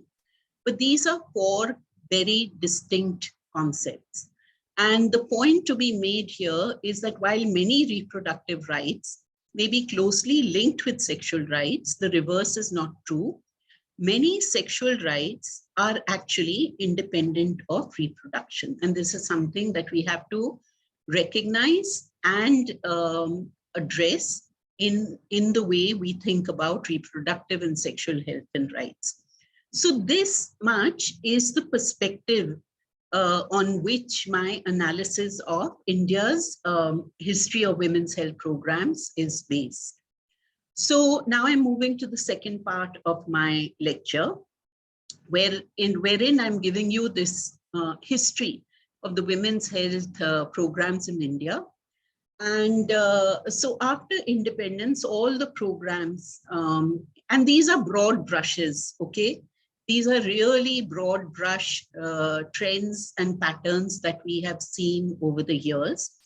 And one of the points to be noted is that most of the programs which targeted women, which were meant for women, like the maternal and child health program or the child survival and safe motherhood program, targeted women only as mothers, only the reproductive age group, and only till childbearing.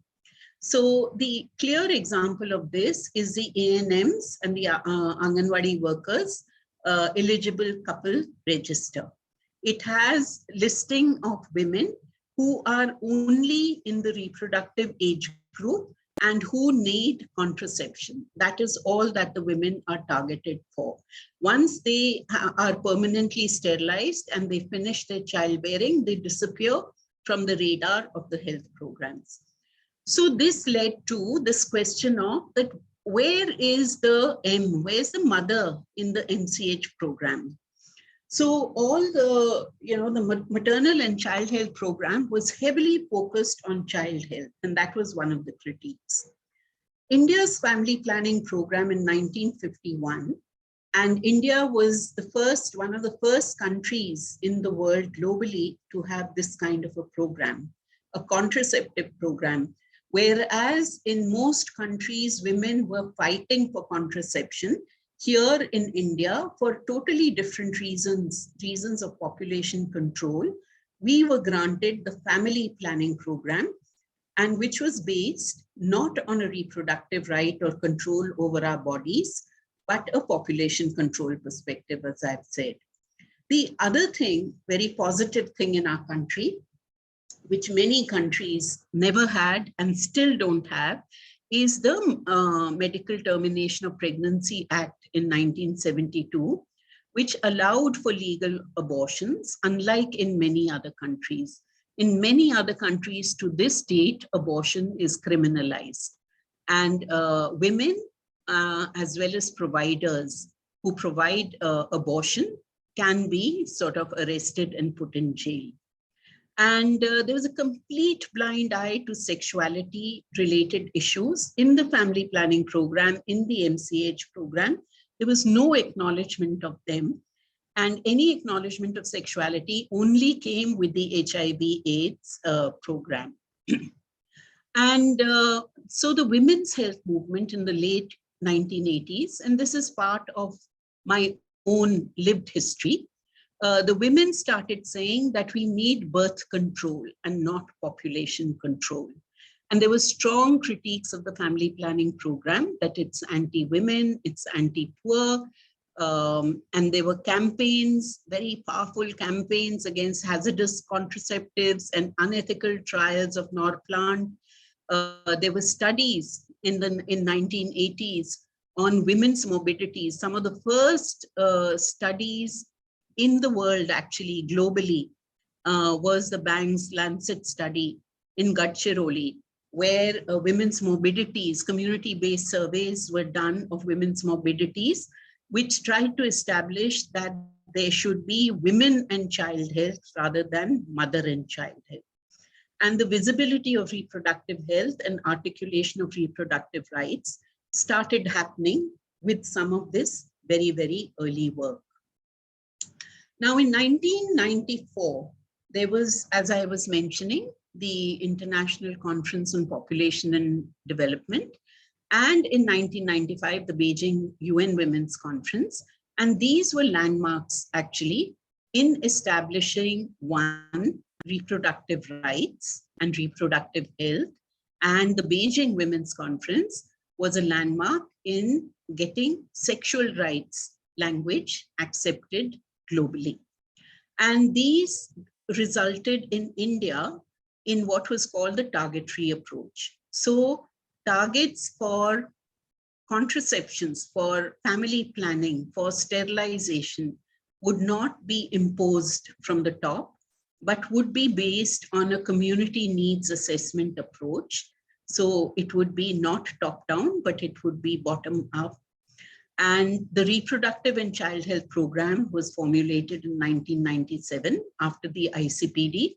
And the ICPD had a very powerful program of action, which had chapters on reproductive health, on adolescent health, on male involvement, and some of that, and quality of care, some of that was picked up and adapted to India in the RCH program, PIP, Program for Implementation. Then the National Population Policy of 2000 and Reproductive and Child Health Program 2, the second phase of it.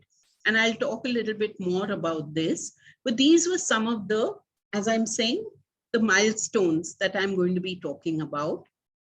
universal health coverage, and the Rashtriya Kishore Swasthya Karyakram, the Ayushman Bharat with its two prongs of Pradhan Mantri Jan Arogya Yojana, which is the insurance cover, and the health and wellness centers at the community level, which is a second arm. So these are some of the major milestones of India's health programs that I'm going to be commenting about.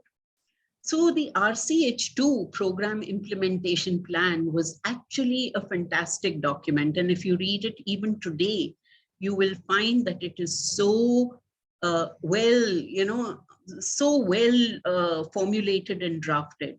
And so there's several positive things in it. I'm not going to go into the minorities, into the minutiae of each of those things.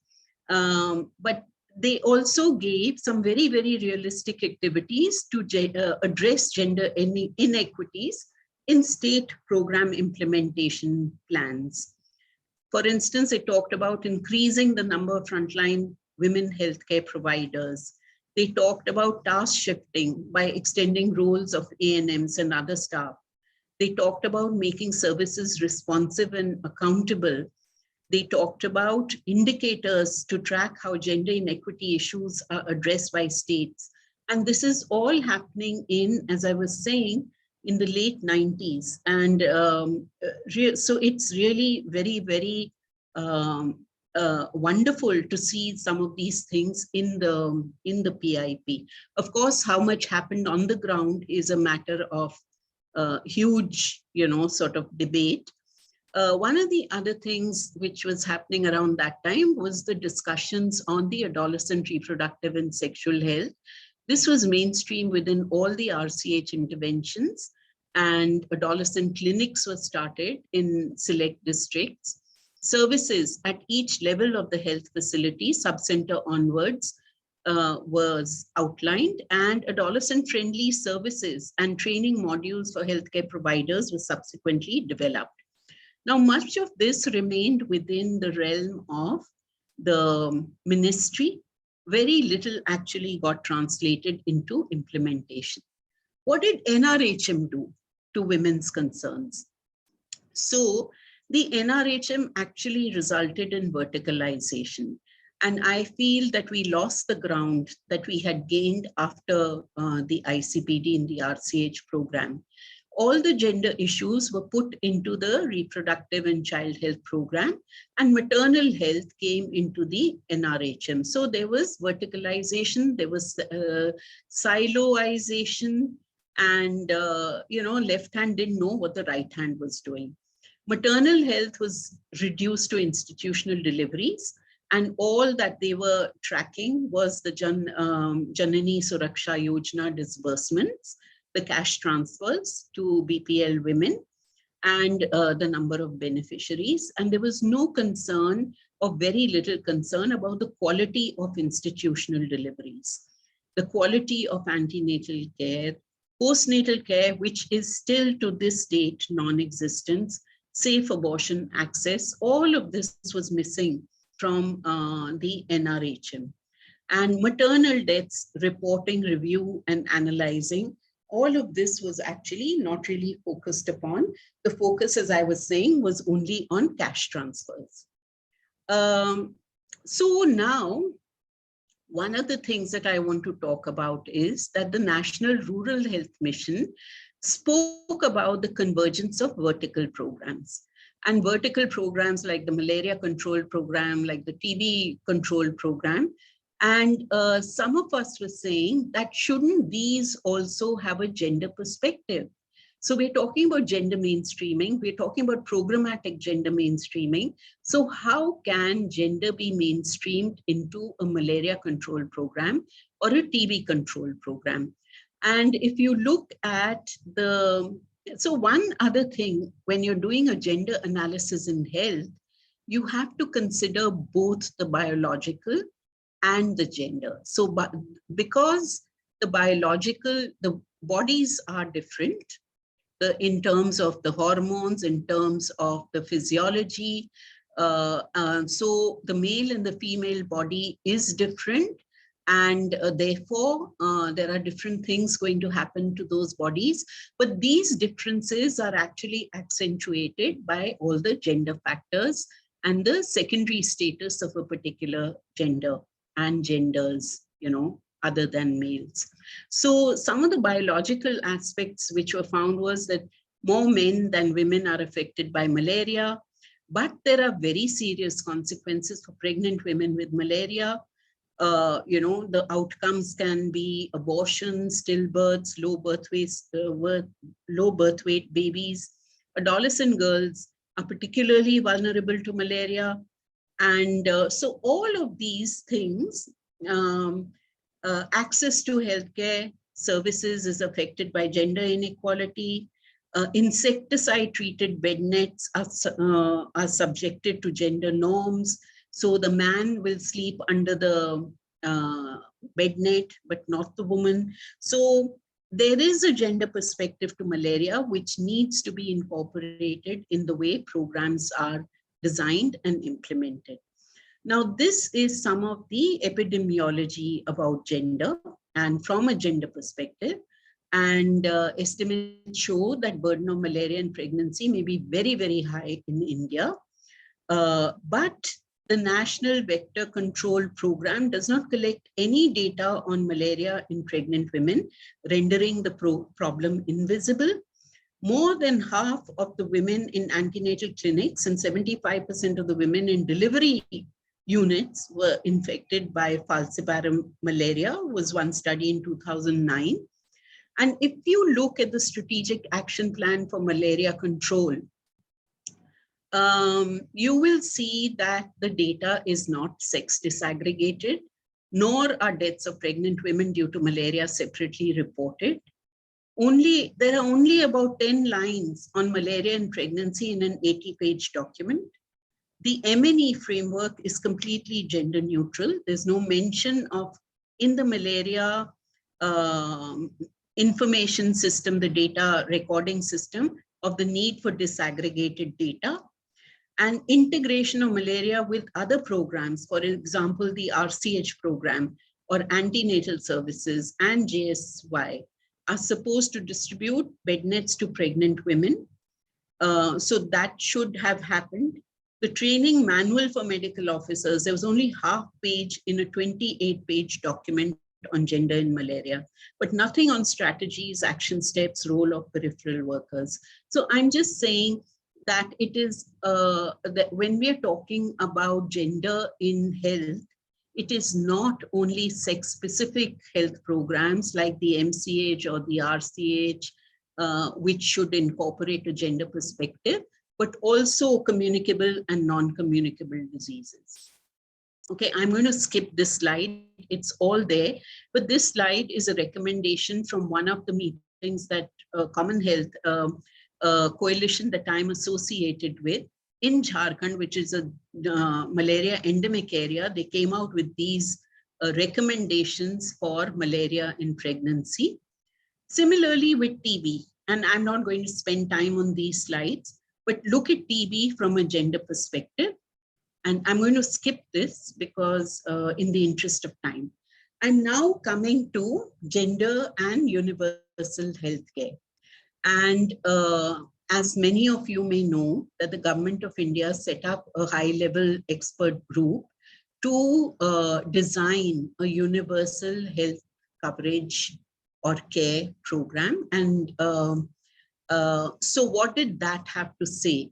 That report, which experts spent about 2 years in coming up with, it acknowledges that important steps are required in acknowledging the gender diversity through life cycle, through conceptualization and delivery of services. So both in design and in intent, gender diversity has to be addressed for the entire health package of this country.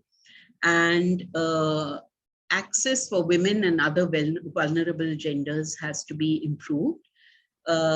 Key role that women play as formal and informal providers has to be recognized, and these healthcare providers have to be empowered. to perform that role.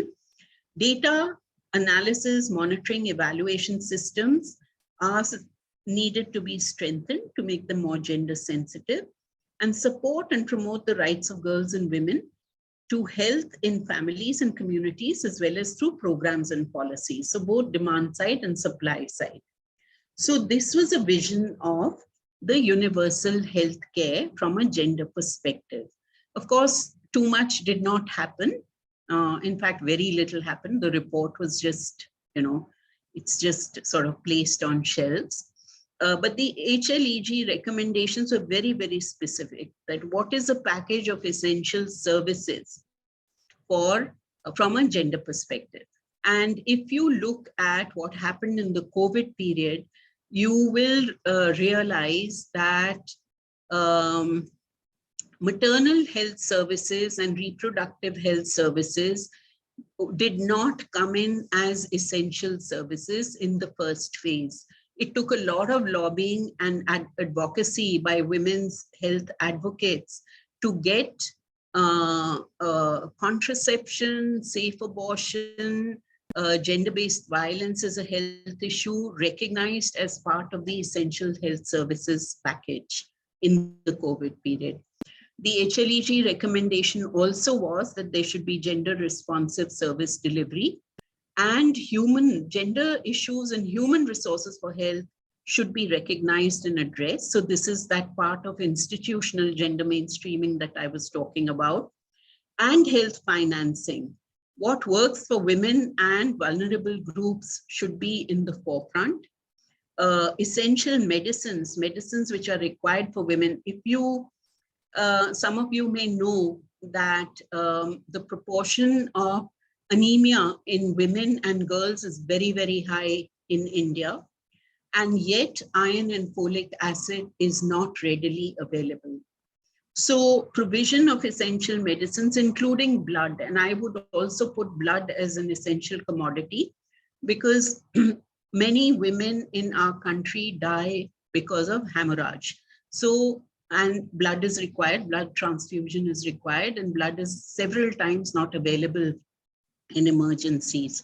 So provision of essential medicines and gender issues in health governance and accountability should be addressed. So this was about the universal health care. There's also a huge debate between universal health coverage and universal health care. Many feminists and women's health advocates and health rights activists have said that coverage does not guarantee access. So we have to go beyond the discussion on coverage, which gets reduced to only insurance and making insurance available to populations, but in guaranteeing access to services. How am I doing for time? Will somebody tell me? Hello? It is up to 5 o'clock. It's just now, it is 4:25. Oh, so I have time. Okay. You have time. All right. So where am I? Just want to, yeah.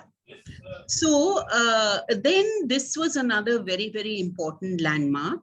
The reproductive, maternal, neonatal, child health plus adolescent strategy in 2013.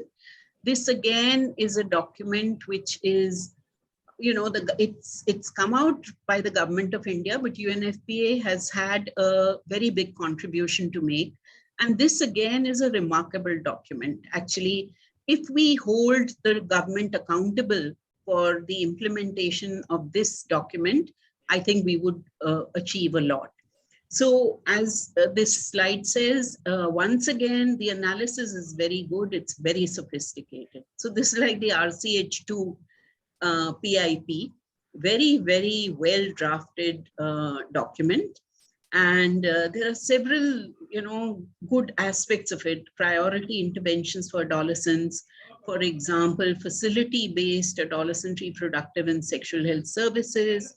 For example, information and counseling on adolescent sexual and reproductive health and other issues. menstrual hygiene, preventive health checkups. Why I put question marks against some of these things is because I'm questioning what is actually happening on the ground.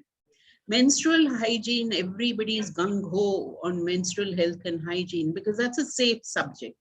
But adolescent sexuality is not something that is desired to be promoted. So all of this is actually comprehensive sexuality education, adolescent reproductive and sexual health clinics, all of these are bypassed. This document also talked about repositioning family planning. So getting away from the population control rhetoric to serving, women's needs for contraceptives. Now I have to, I take this opportunity of telling you that I absolutely reject the family planning terminology. This whole thing is about contraceptive services. And my position is that contraceptives are required not only in families. We are like ostriches burying our heads in sand because we are not acknowledging sexual activity, which happens without, outside of marriage and outside of childbearing, outside of reproduction. So contraceptive services need to go beyond only for family planning within quotes. Comprehensive abortion care is something else that this document talked about. And health system strengthening, human resources, which should move away from contractual to regular employees. This is not happening. All our ASHAs are still contractual. All the NRHM staff are still contractual. It talked about multi-skilling of medical officers. It talked about empowering nurses. So all of this is actually really not happening. And this is almost 10 years old. Program management, governance, there should be transparency, there should be Jan Samvads. And Jan Samvads now are, they are banned actually. You can't have any Jan Samvad with anybody. So all of this was part of the adolescent reproductive and sexual health strategy. Now, so the next thing that I want to talk about, which is more of a contemporary, this is what, 3 years old, Ayushman Bharat. And Ayushman Bharat, as I said, has two prongs. One is the Pradhan Mantri Jan Arogya Yojana, in which every family is given some 5 lakhs of rupees, 5-member family for hospitalization. And they're trying to expand this from beyond BPL to APL and to other categories. But the whole thing is of bearing the costs of hospitalization. But, so this is a critique. The Ayushman Bharat Yojana, the PMJY, was actually meant to reduce out-of-pocket expenditure of people going to hospitals who have to shell out so much money for OPD care and for IPD care, inpatient care. The outpatient care in India, outpatient expenditure is 69.1% of the total health expenditure. Okay, so now if you're saying that you want to reduce out-of-pocket expenditure, then only covering inpatient care is not actually going to make much of a dent on out-of-pocket expenditure, which is for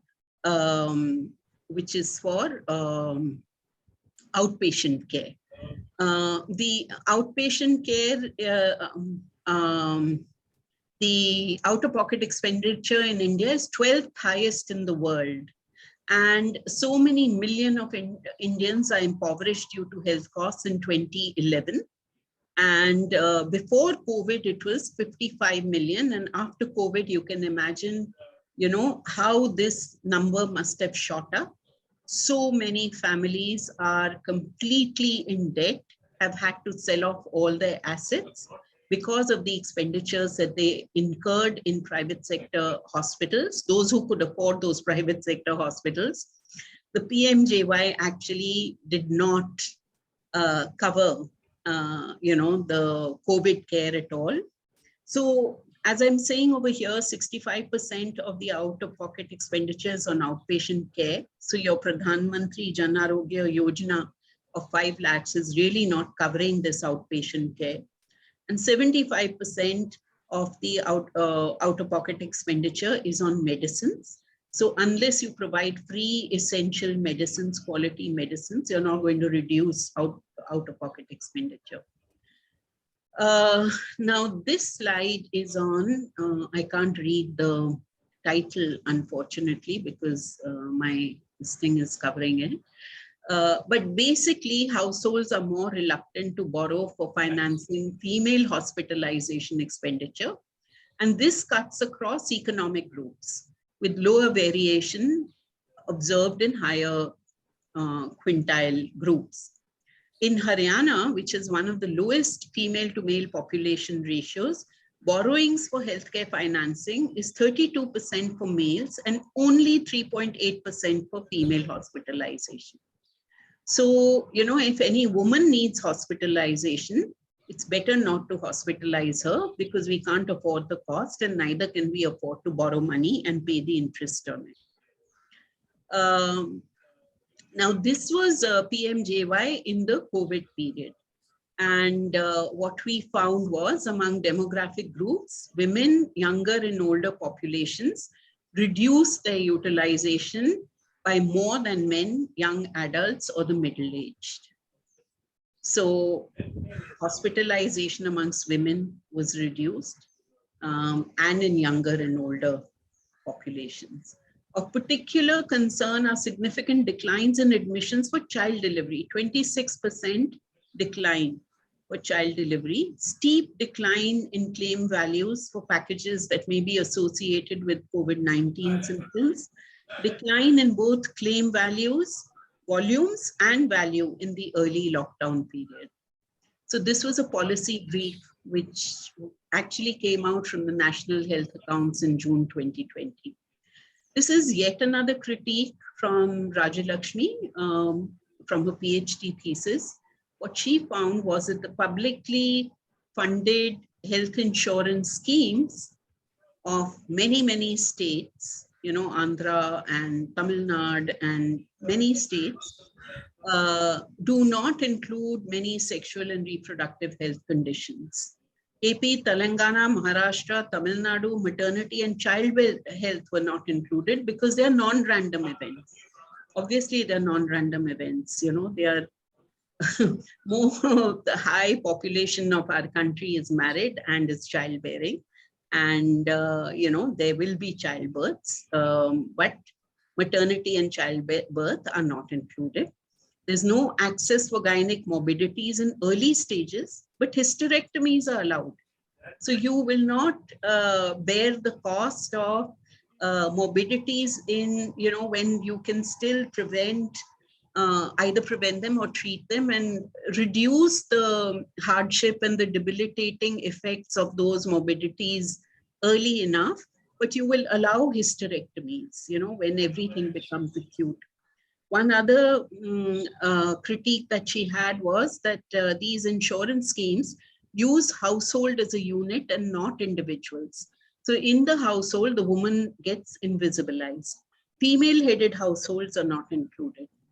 And then this has been recorded, you know, adverse effects of insurance right from the RSBY days, Rashtriya Swasthya Bima Yojana.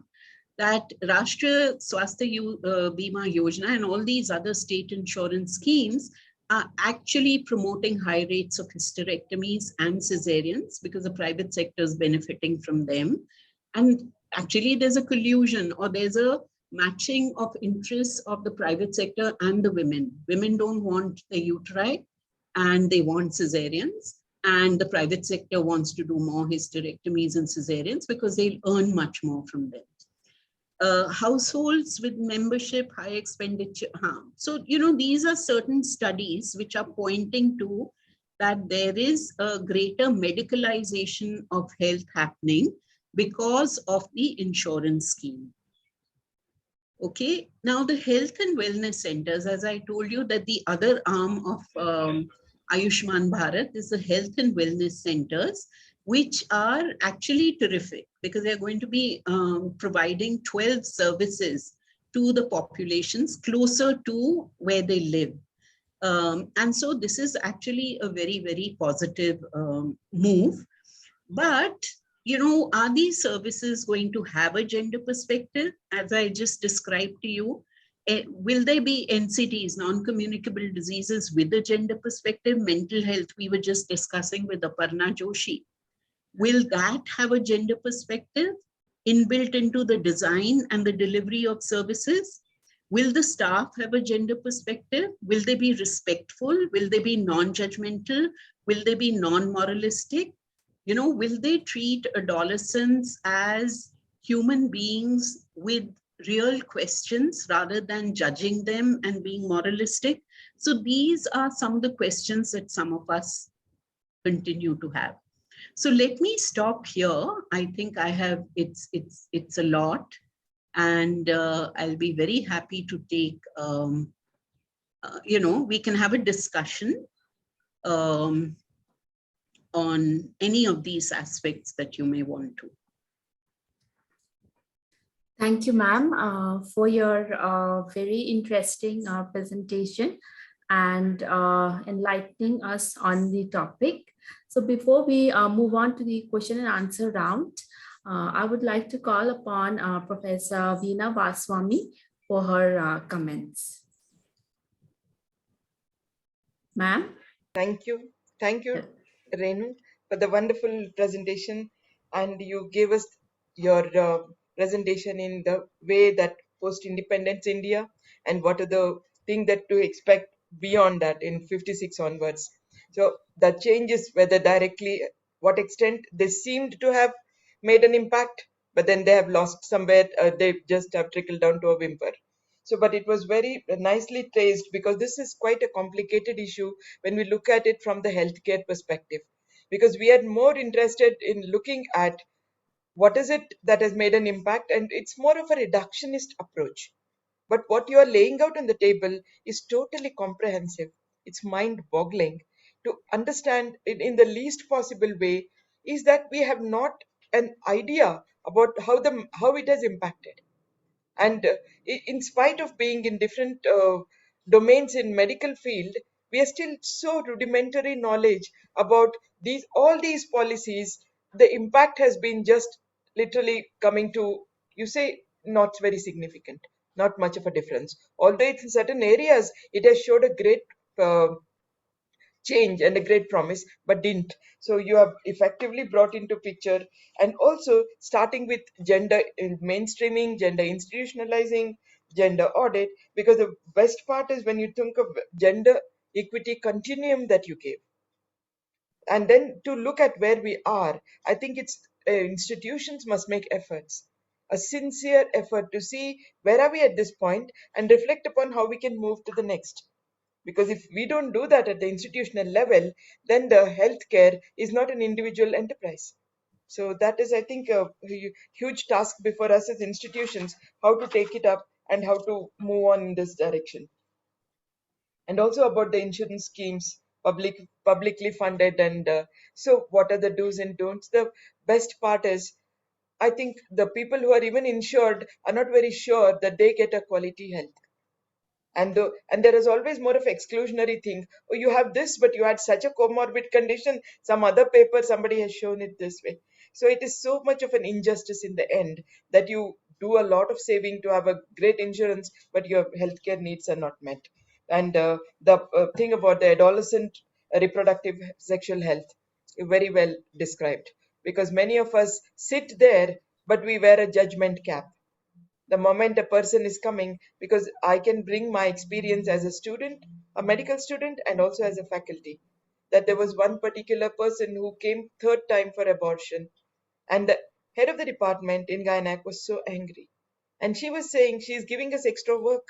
Why is she coming us repeatedly for this? And she said, this time we shall not give anesthesia. My God. So these are the horrendous experiences. And of course, to say the least, she was not married. She didn't have a lived body experience. She didn't have maybe an exposure to sexuality, another thing. Or she never made efforts to find out what it is like to be a 16-year-old, what it is like to be a 17-year-old. And people are not born 70 years. They go through all the transitions. So I think it has been an eye-opener for me, and you have literally laid out all the choices before us and which way to take, especially from the institutional point. So it was very wonderful presentation. I hope you have a lot of questions so that people can clarify. I myself could go on for hours asking you questions. That's a wonderful presentation. Thank you. Thank you, Veena ma'am. Thank you, Veena ma'am, for your insights and comments. And before we move on to the concluding remarks by Renu ma'am, I would like to invite Professor Vibhuti Patel with her comments. Ma'am, over to you. I think I was also, Dr. Veena Vaswani has said everything, but I was extremely impressed by the huge canvas that Mr. Renu Khanna covered, and also the lucid manner, the way things were unfolding. There was, she gave so many examples also of verticalization and siloization and all the deconstruction of various policies and connection between design, intent, and outcome. I think that came out very well. And connecting micro with meso and macro, that was also very important.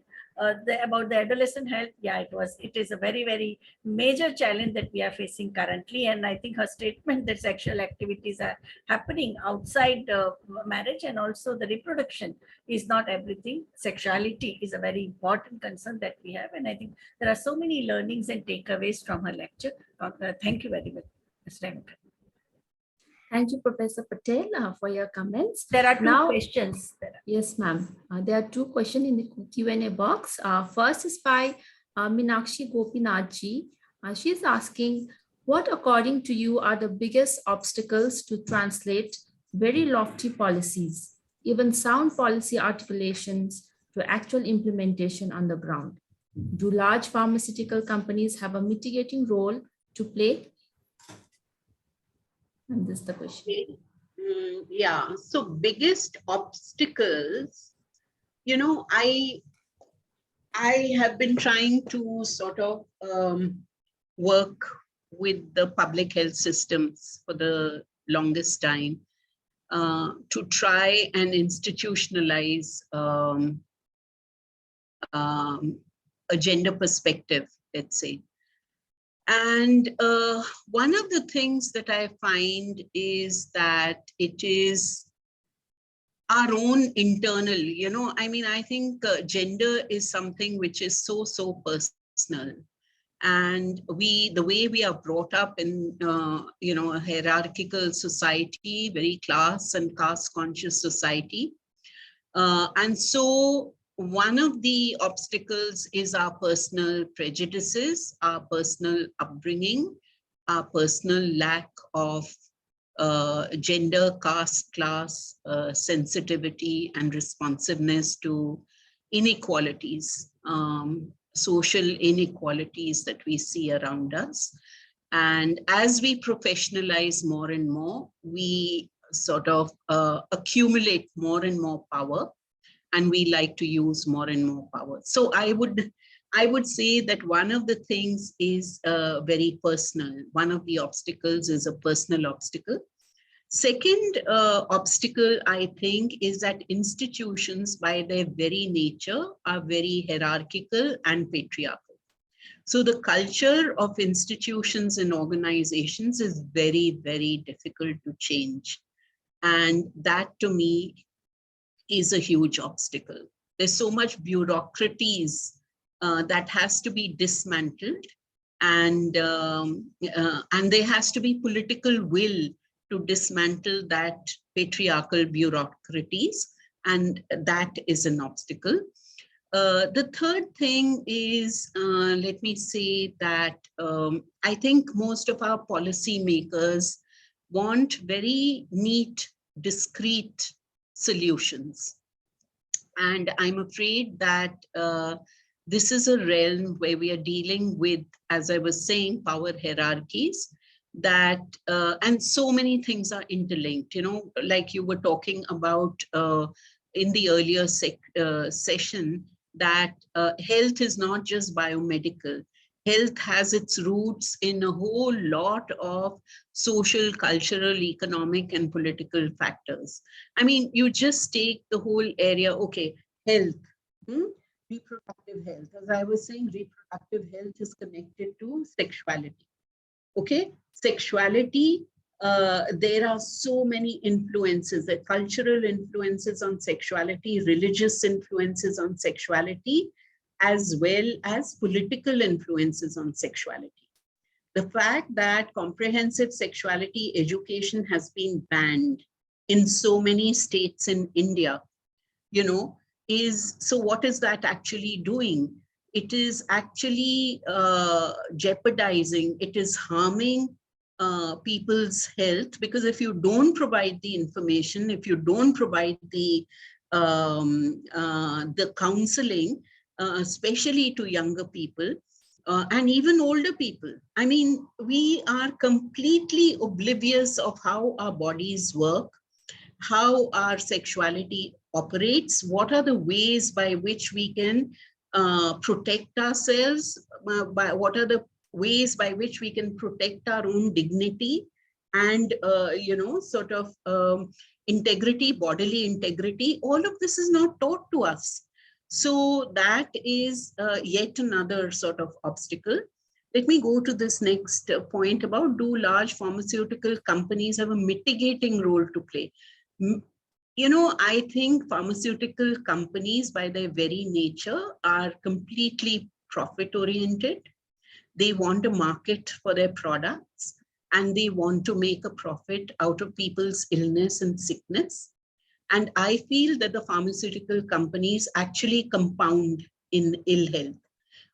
While scientific progress and scientific developments can address, I mean, for instance, the whole thing about antibiotics, such a powerful tool to prevent infections, to treat infections, to prevent mortality. So while all of that is happening, the pendulum has swung to the other side with irrational medication, with with what they call combination drugs, a lack of scientific sort of prescribing, and actually creating havoc within patients' bodies while accumulating huge profits for corporations. So that's a role of the pharmaceutical companies.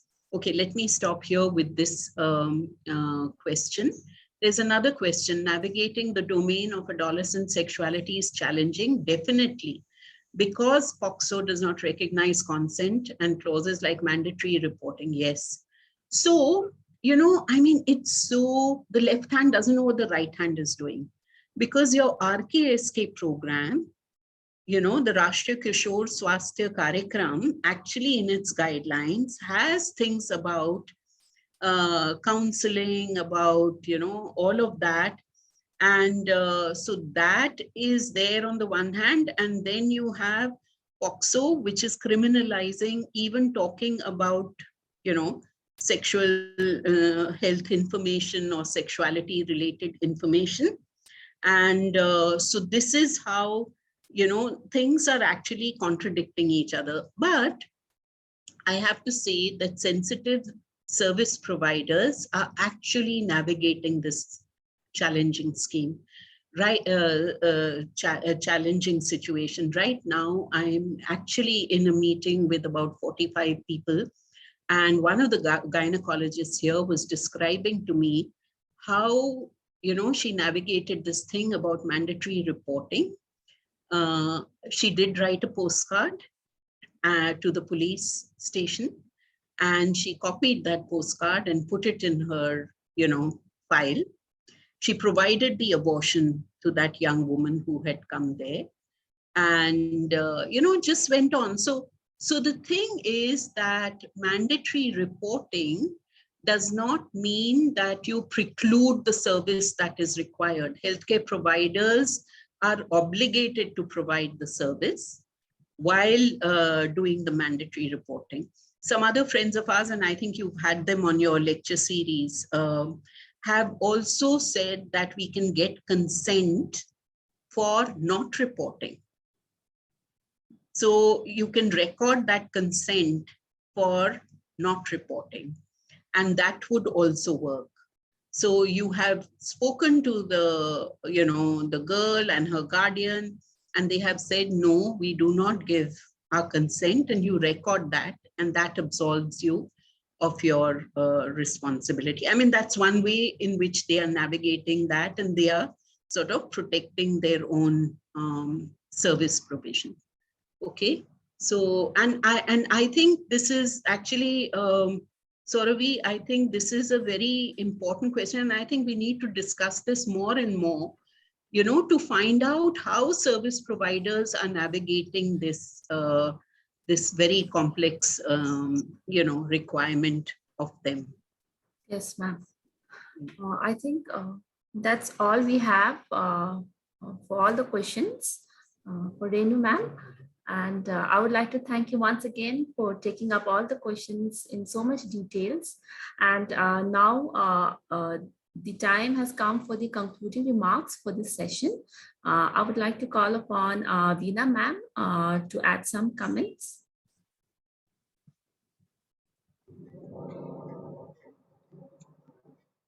Yeah, I would like to be very brief, and I would say that we need to look at especially what best can be done in the given circumstances.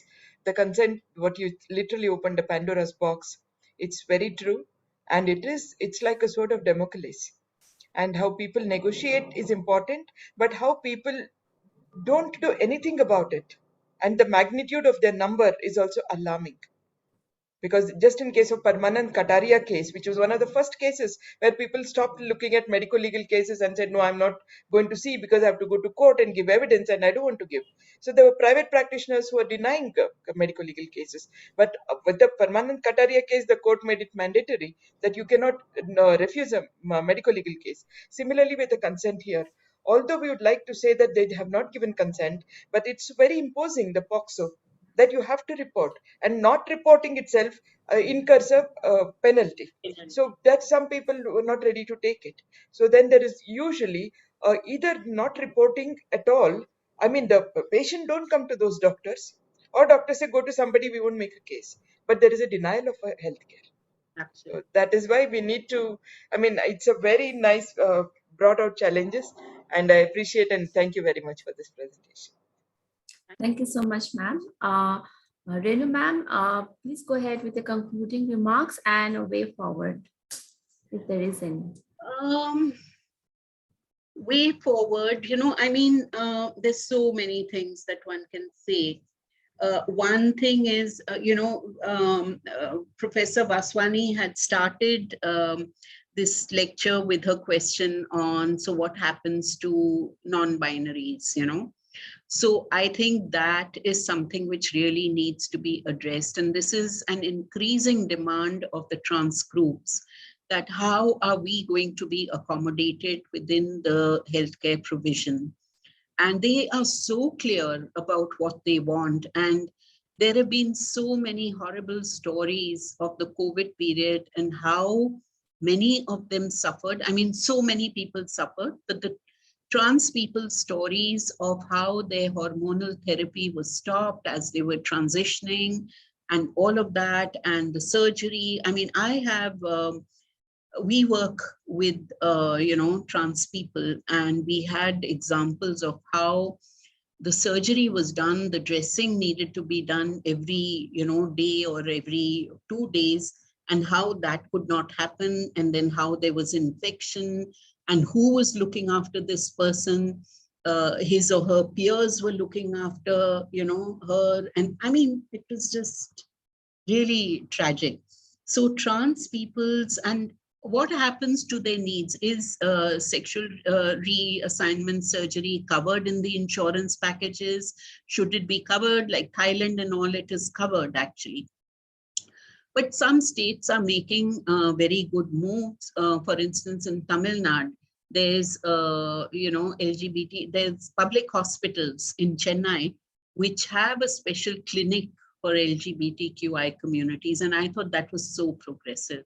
Now, the thing is that when these sort of actions are taken, there should be participation of the affected communities in designing them, in conceptualizing them, so that, you know, the investment that is being made, the resource allocation that is being made is actually done very, very fruitfully, you know, effectively. So that was one part. And when we talk about insurance, I mean, we're saying, why insurance? Why don't you just guarantee free, quality, comprehensive services through the public health sector, or rein in the private sector and let that provide, you know, services for people? So a combination of private sector, which is controlled or regulated by you know, authorities, by the public health sector, is something which is required. Why do we actually need an insurance? And if we need insurance, it should be social insurance and not you know, privately funded corporate sort of insurance. So things like this. And I think a lot of emphasis should be given. You know, we've got these girls adolescent programs, menstrual health and hygiene. We've got girls nutrition, anemia, very important. Each one of them is important. But we also need to work with boys on male sexuality, on gender sensitization, masculine, you know, transformative masculinities. All of this is extremely important, so that we raise our young men and boys into sensitive human beings, respectful human beings, and not controlling, power hungry, zabardasti karna wala mard. Mardangi. We don't need that. Thank you. Thank you so much, ma'am, for such a motivating deliberation. Now, I would like to call upon Professor Patel for concluding this session with some of her insights. Yeah. I think Dr. Ms. Renu Khanna has given us a very, very comprehensive picture. But along with what she said about the perspectives and the vision, that also percolates in the healthcare legislations in India, whether it is a PCPNDT Act 2002, Medical Termination of Pregnancy Act, which has a journey of 50 years. First, it came in 1971 and 1921, there is a revision. So what happened? Mental Health Act 2017, Disability Act, Code of Conduct for the Biomedical Ethics, and also Transgender Persons Act 2019. We need critical reflection with gender lens on all these laws. And I think we are going to have a special lecture of Madam Renu Khanna for the medical fraternity, and you all are invited. Even invite your friends also in a large number to attend this. So thank you. Thank you so much, ma'am, for your words. And now I would like to end this session and move on to the last and final session of our day 3 program. So I will take leave of all of you. I need to go to my other meeting with the people. Thank you all very much. And I thoroughly enjoyed preparing for this as well as being with all of you. Bye-bye. Thank you so much. Extremely useful resources you have given, all of them. Bye.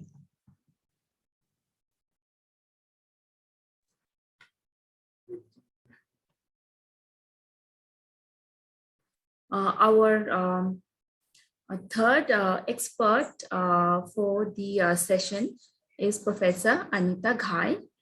Ma'am, are you there? Professor Anita?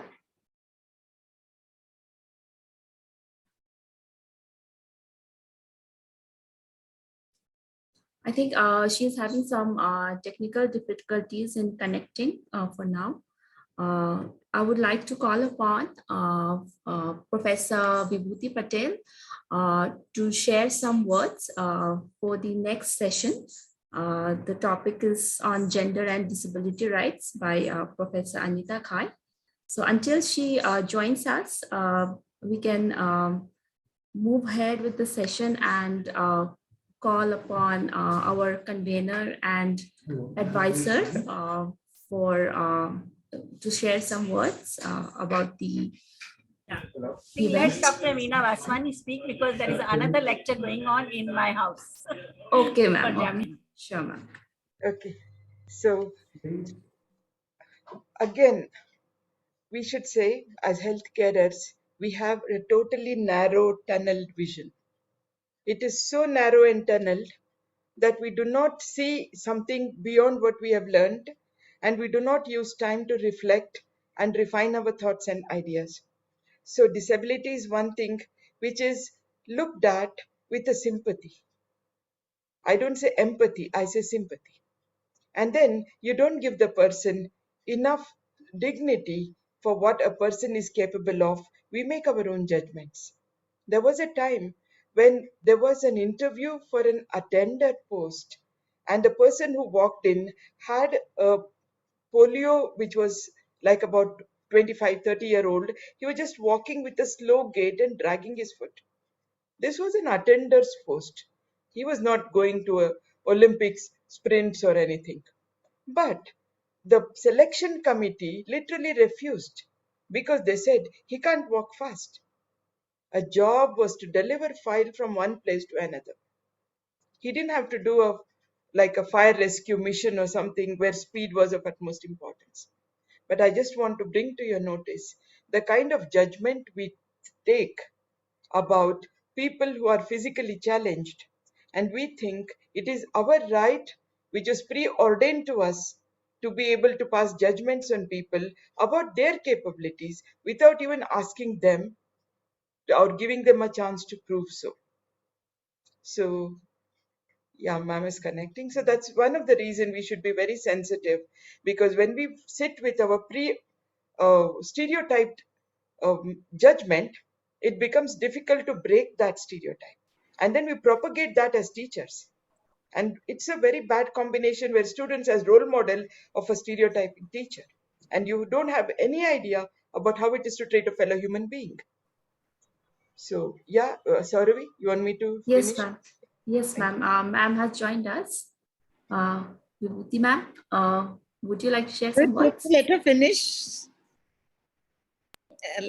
Veena ma'am has finished. Yeah. No, I was just giving an instance where even for a pure attender's post, a person who was post paralytic was not taken in a medical college because they said he can't walk fast. But my question is, who are we to judge the capacities without even giving a chance to a person?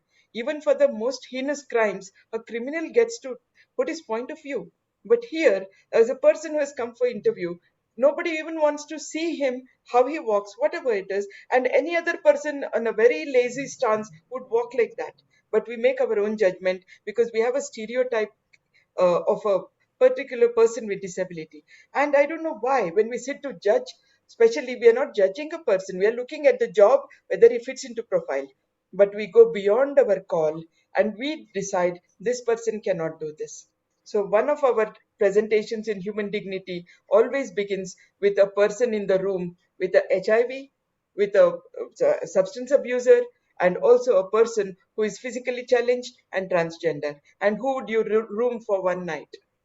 And then you get out everybody's perceptions of whatever they are comfortable, uncomfortable, and they have to question the bias. So it's time, when we're talking about the disability rights, to keep your mind totally open to look at fellow human beings and first develop a respect for the fellow human being, dignity for the fellow human being, just like us. So we are nobody to judge. So with that open-mindedness, I think then we'll be in a better position to grasp. So over to you, Anita ma'am. Before we invite Professor Anita Khai, I would like to introduce her. Professor Anita Khai is a professor at School of Human Studies, Ambedkar University, Delhi. And ma'am's topic is gender and disability rights. We welcome you, ma'am, and the floor is yours.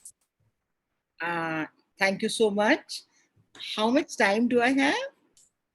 Ma'am, around 15 minutes. 1 hour. Yours is the last session. Even But yeah, we can stretch up. up. Okay. Can you switch on your video?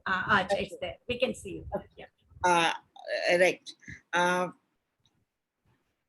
There is no light on your face. No, actually there is no light. This is the inverter light. So I'm only using this thing. That's why I was not using the video. No, that's good. Because of the connectivity. That's why I was scared of like I understand.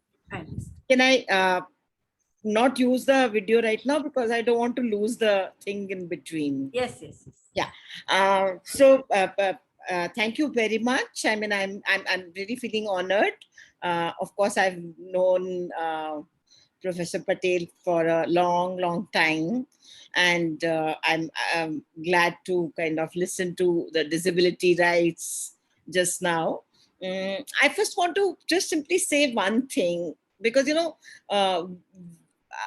this term physically challenged or whatever. Now, I think every human being is challenged, huh? I mean, in some way or the other. And it's not like only a disabled person is challenged. Every person is challenged, which is why I think somewhere we need to kind of also semantically be correct and politically be correct as to what language are we using, because that language also says that what exactly a disability means, to many of us, and how does it, and what are the kind of rights that we have, in particular sense. When I actually say that rights of people with disabilities or women with disabilities, I mean, when we say people with disabilities, it basically means that we are only saying that there is an impairment that is there, but the personhood is intact, right? I mean, like, Veena was using an example of the job, I think, where she was trying to say that, well, it doesn't matter, no? Like right now I'm lecturing. So right now the fact that I'm a wheelchair user does not matter at all, because I can sit on the bed, I can sit on the wheelchair, and I can lecture. I'm not considered disabled at all at that time, right? I mean, I'm talking just like any other person who has whatever your speciality is or expertise is, and you are responding on that.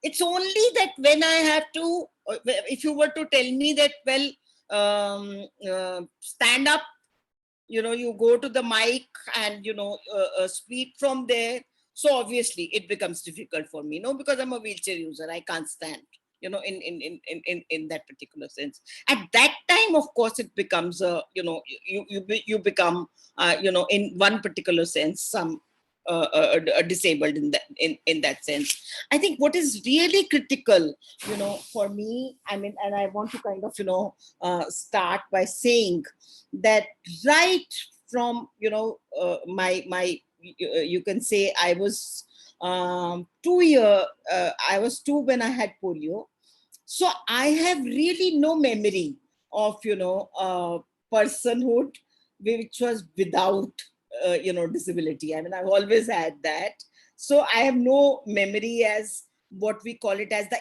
able-bodied person, I mean, because there was always a issue where you either needed assistive devices or you needed crutches or whatever was there. So I want to kind of simply say that as such, initially for many years the rights were not there at all. I mean, like, it was just simply thought of that, of course, I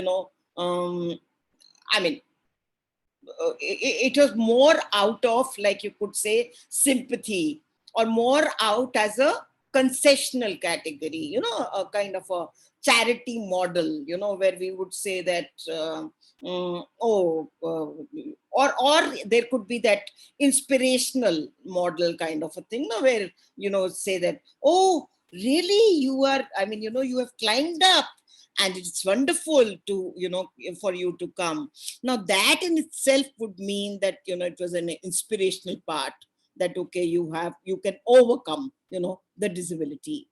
And mostly, even as I grew up, I mean, it was always that I also was always attempting to, uh, indicate to people that, well, I can be also as normal as you can be, in that particular sense. And I would, when I would wear calipers, I would wear, my salwars with the bigger bottoms so that the shoes were hidden in it.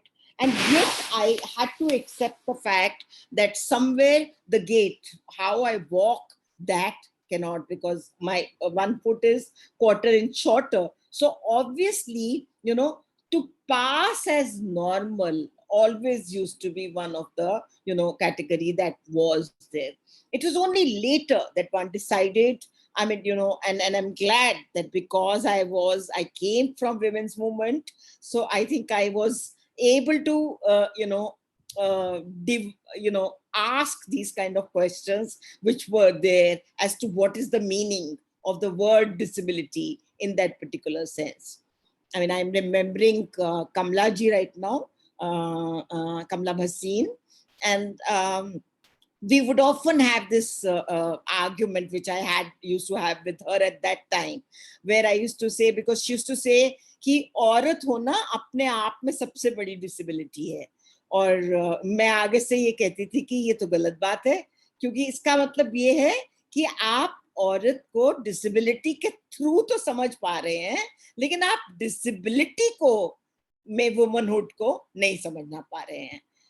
I mean, I think that became my, whatever understanding, where I said that if you want to have a emancipatory model, where you want to kind of say that there is an analogy, there is a metaphor, but in that you should be able to use it both ways. So if I want to understand the woman, well and good, I can understand it through disability. But it's also important that I understand the womanhood of the disabled women. That's important, which used to become very, very important, in that particular sense. Now, when we say rights, I mean, we've had, by and large, many projects and all have been there, and but legislations, if we look at the 1995, the Equal Opportunities Act. Then we look at 2016, the rights of persons with disabilities, RPWD, which came. And in between, you can also, talk about the UN Convention, in 2007, where we, of course, ratified, as part of the, India has ratified that we would be, accepting whatever is there in the UN Convention. And we tried harmonizing, the UN Convention's rights as well as 2016, this thing. But I want to say something out here, for those who would remember 2016, there was a lot of, in Lok Sabha and Rajya Sabha, there were a lot of, kind of time was being wasted, people would give up something or the other, and suddenly they said that, all the parties, spoke about the fact that, this particular bill, which actually came up from 2012, from there up till 2016, that the bill must be passed because their rights are important. So, and none of the parties actually said no.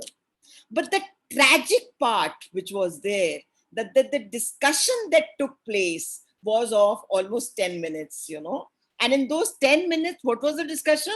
The discussion was that, oh, you have given now 4% reservation or 5% reservation and not 3% reservation. So both employment, both,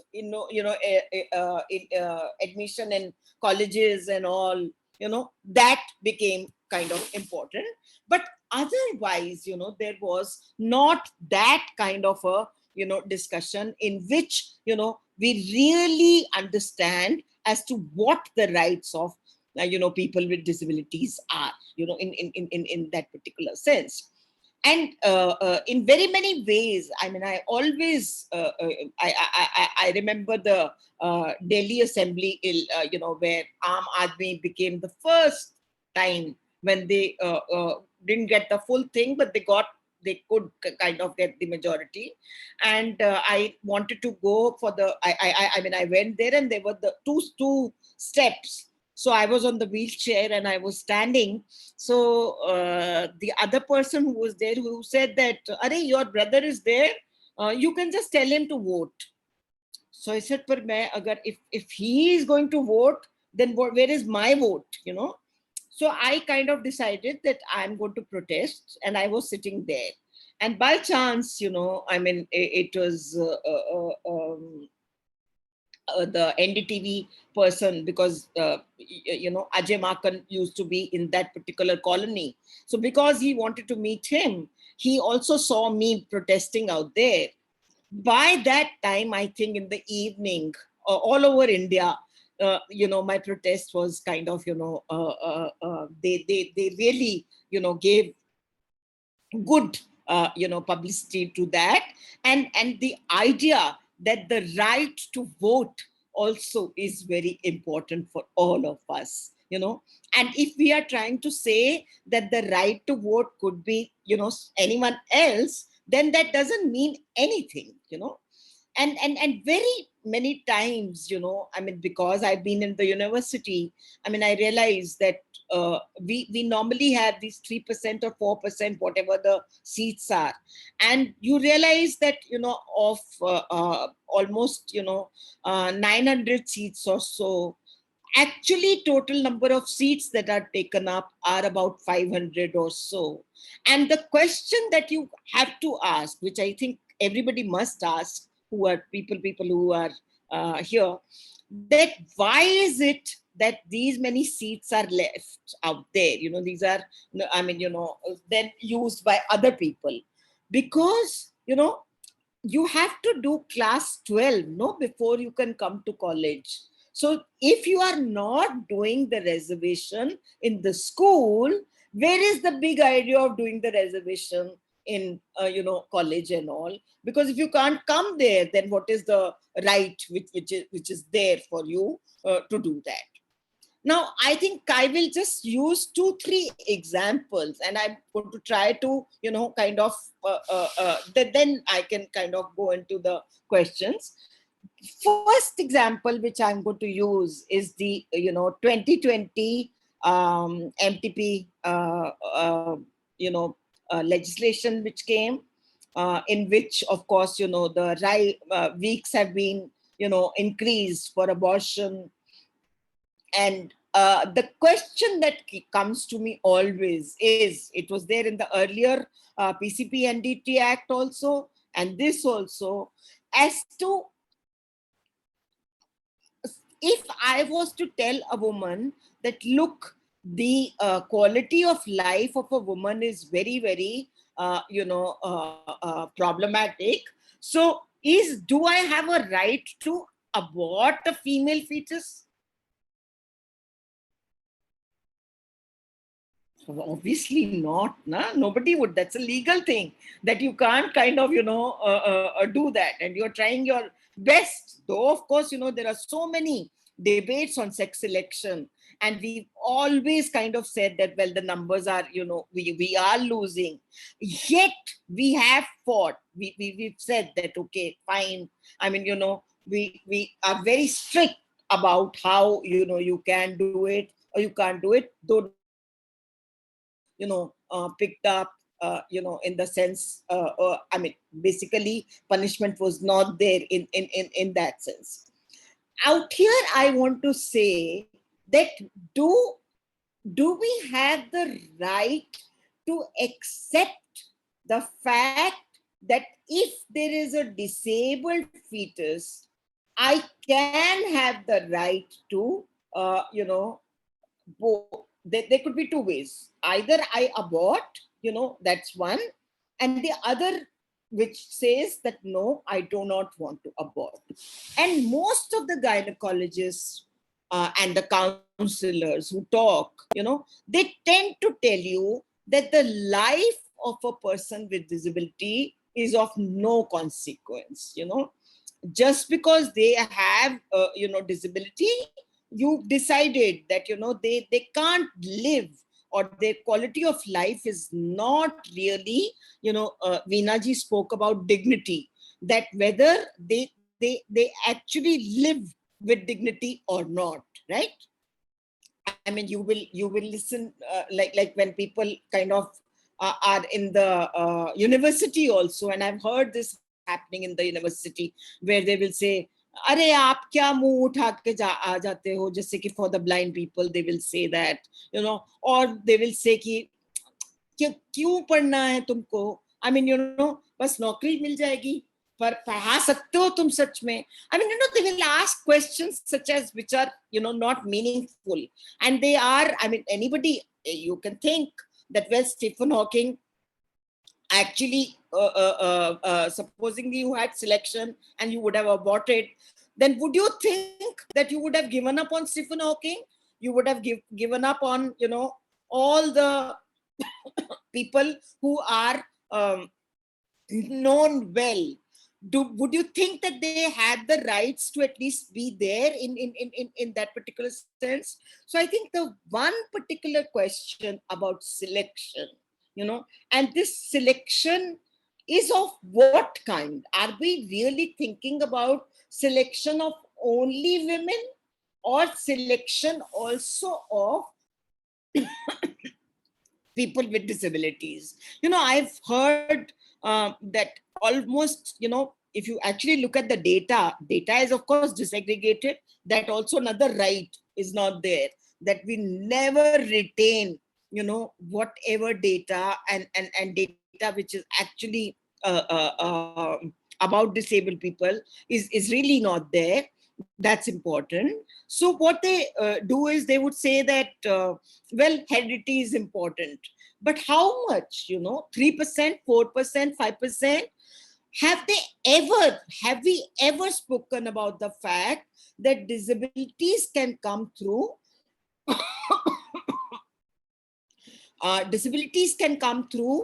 landmines, can come through pellets, can come through disasters, both natural as well as man-made, many such, bomb blasts, Now, all these create disabilities, and one particular, I'm not sure about Bombay, but in Delhi, if we were to count, we have one accident every 3 minutes, right? Now, when you think about 3 minutes, you'll find that there are many people who then have spinal injuries because, they have been in that particular accident. So once again, the right as to whether they have the right to be taught in a particular way. So if you look at, for example, issues such as education. Now, is it possible that we can I just have a...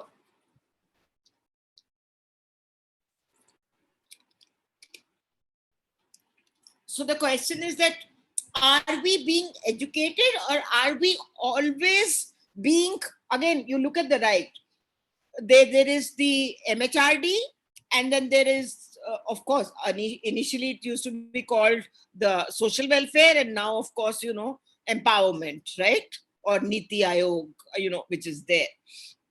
Now, the question is that education is always, it's a right that we have, but education is sandwiched, so you can have inclusive education.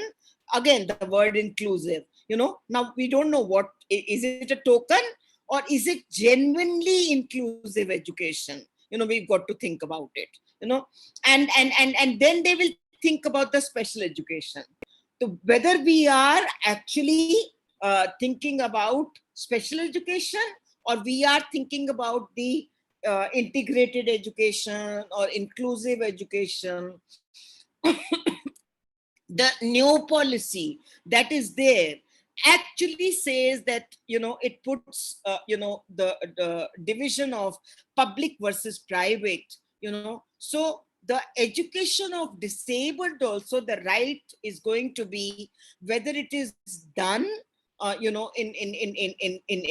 a group in which all the marginalized groups are there, I mean, that way, or are we only looking at that you can you know, you can get the right to educate, right for education, but then you have to be paying enough, you know, and it should be done in a private way in that particular sense. Or they would also talk about home, that we are going to educate them at home. Now, why do we be educated only at home? Is that our right? Because our right should be to meet people, to go out, and to extend, you know, our you know, journeys which are there. But does that mean that we should only stay at home and not get out anywhere? I mean, you know, when I talk about these things, I also think about, you know, many of the issues of excess. I mean, at no point are, I mean, we have excess campaigns and all that. Sometimes they will say that the only thing that has been done is a ramp. Now, whether that ramp, the slope is okay or not okay, you will not consider that, you know. Or they will say, lift hai upar, but niche 3 सीढ़ियां हैं. You know, there are 3 steps there. You know, now, and they will say, tell you, Anita, it's ground floor only. You know, but how I'm supposed to go up those 3 steps? You know, that question is always there for me, and whether I have the right to be there and can be like you know, I very jokingly, so when I travel, I mean, one does go for the conferences and all that. So the first question that they will ask you, again, the right, you have the right to travel. They will help you and whatever the assistance is there and all that. But the first question they will ask is, are you going alone? So sometimes I'm very angry and I say that, why should you be asking me this question? Sometimes in humor, I ask them that, ma'am, are you coming with me? So they will say that, नहीं मैं कैसे आ सकती हूँ? I said, नहीं आ सकती ना आप, तो फिर क्यों पूछ रही हैं आप? जाना तो मुझे अकेले ही है, you know. So I mean, again, the point would be that they will make you kind of understand that you are alone, you need assistance, but then who doesn't need assistance? And I want to bring a very, very important aspect for me, and that is care. You know, within the women's movement, we've spoken a lot about labor. We've spoken about, you know, unpaid, you know, care, you know, that is given.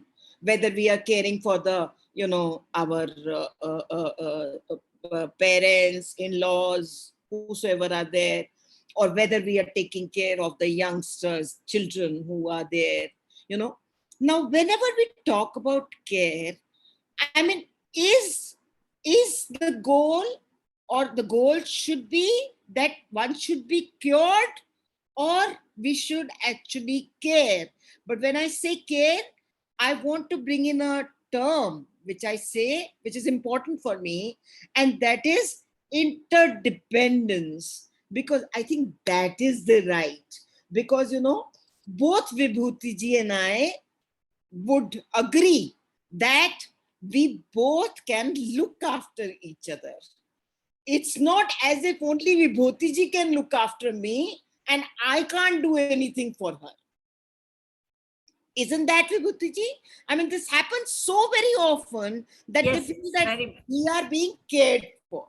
No, it's not true. It's interdependent. You know, you ask the students, you know, one of these days, their PowerPoint is not okay. And PowerPoint is not okay and they get worried. Oh, how will I apply and all that? But they will not think about the fact that this gaze, this able-bodied gaze which is there, it is always there, and the right is, and I often say that along with the gaze, there is also how people stare at you, you know, and all the time they keep on staring at you as if you are like, you know, someone who's from a different, you know, zone, you know, and you come. And I think that is something which one should not, because I believe that interdependence means that we all stay with each other. So it doesn't mean that just because I'm disabled, I do not have the rights and you have the rights. I think that is something which is not true. I mean, one example, which of course Vibhuti ji would remember, in 94, there were these 14 mentally, intellectually impaired girls. The hysterectomy was done in Pune, right? And the boys were not, like, they were okay. Nothing was done. But for these girls, they got the hysterectomy because they felt that they would not give them the pajamas for their menstrual hygiene, and they wouldn't give them the pads, and they wouldn't give them the cords, which were there, and they would feel as if that's something which is, like, always problematic. So obviously, if you are not giving them the resources, then blood is going to be there now somewhere. I mean, and it's a natural process that is there. So blood is going to be somewhere. And there was, I mean, like, the newspapers had all the headlines and all. And I remember that was the year when women's movement really came into it. And we actually said that this should not be our right, where, hysterectomy would be done every time. Again, many of the mothers call you up and say that, Anita, I know that I know all this about human rights and all, but what to do? I mean, there's no support system. So I have to look after her. And I mean, that she can be abused. So what they're trying to say is that I will get the hysterectomy because at least she doesn't become pregnant, but she's legitimizing abuse in one sense.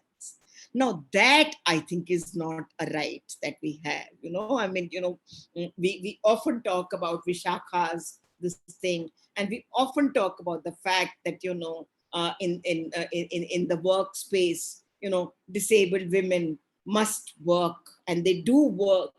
But, whether they can get the rights to be able to apply, and to say that, look, if you have, and if I do know that, I can put in a complaint, then I think very rightfully the complaints must be there in that particular sense. I mean, I can talk about many of such things where I can think about the rights, but I've taken up some of these examples which are there. What I want to kind of, say that, even the human rights model has a problem. Because, if you actually pick up a post-humanist, understanding, you will know that technology somewhere really assists people with disabilities, because it is through technology that I am there in this webinar right now.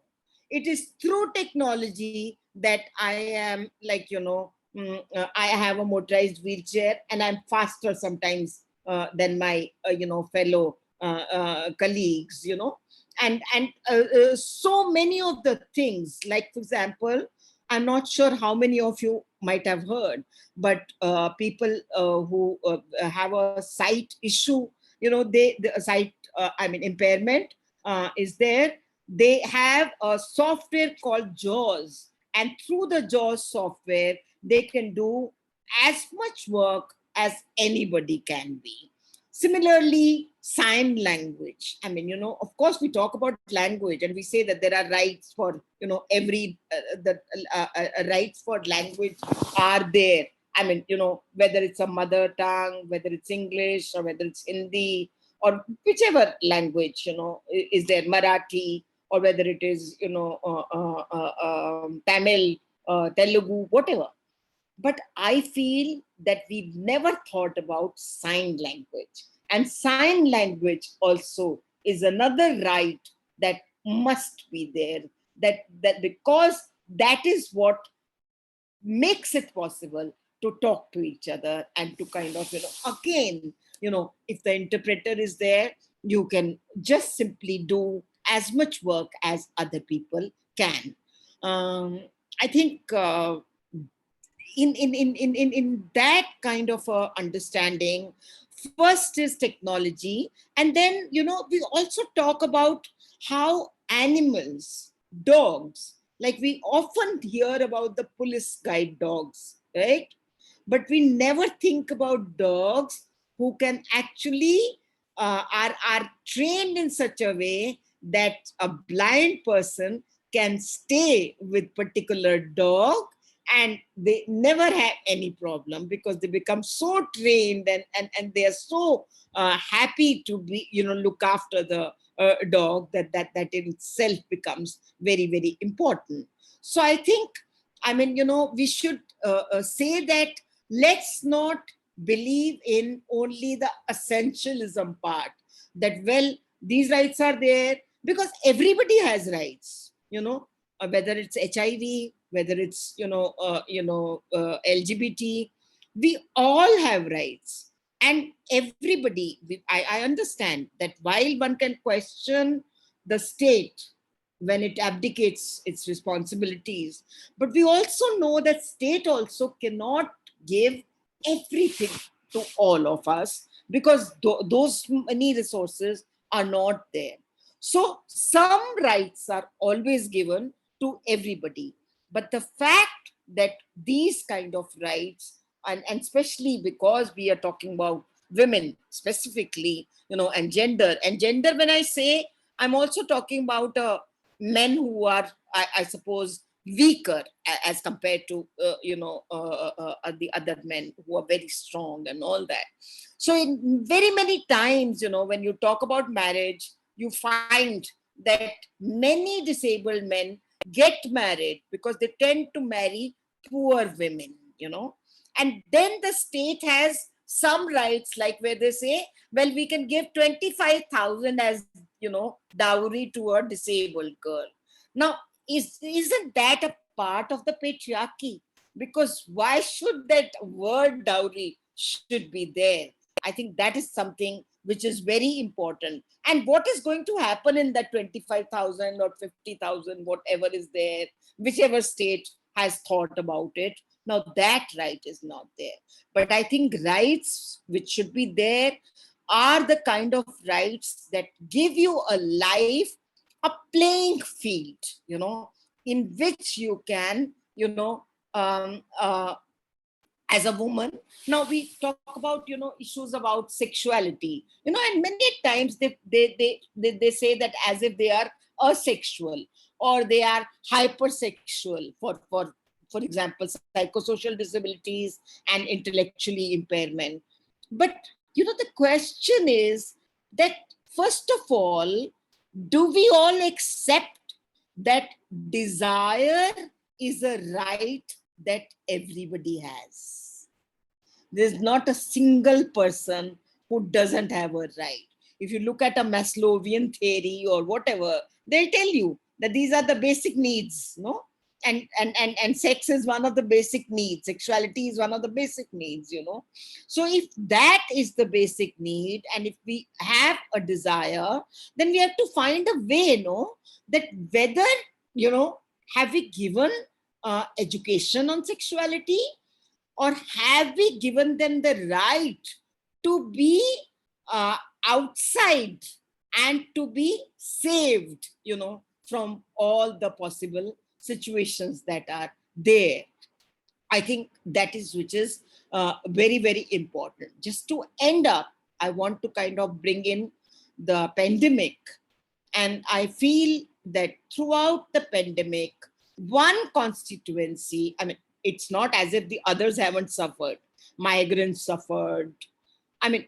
We all know that how when we kind of went through, the lockups and all that, how did we kind of, live? But I think for people with disabilities, life became really difficult, in that particular sense. They were taken out because the rent was not, there wasn't a possibility for them to pay the rent back, or many, many such issues which were there. So I think that is something which is sad, because somewhere, and also, there were examples where they said that if a ventilator is required, uh, give the ventilator to a able-bodied person and not to a disabled person, as if disabled person, the understanding is it's better to be dead than alive, in that particular sense. So I think that is something which is there with me. For example, pandemic, how the rights, and the finance minister at that time actually said that you can get 1,000 rupees in 3 installments, as if banks were all accessible and you could have gone. And I can lay a bet on that money was never used, in that particular sense. So do we have a right in which we could have given them the money the way they could have been given, in that particular sense? I think that is something which is very important. In all the, wherever, when we talk about that, I think one, slogan that is there, which says that nothing for us without us. And also, don't fix us, we are not broken. I'm going to stop here. And I think the idea that we need to have the rights means that I need to have a field in which, a playing field, and I need to be a taxpayer. I am a taxpayer. I would want my every fellow disabled to be a taxpayer. I don't want the concessional, categories, the concessional rights that are given to them. I think if that can be done, then of course, dignity and living and equality, I think all these aspects would be very, very important. I'm ready to respond to any of the queries that are there. Thank you, Vibhuti. Thank you so much, ma'am, for your presentation and shedding lights on key area of disability rights and gender. Before we move on to the question and answer round, I would like to call upon Professor Vibhuti Patel with her comments.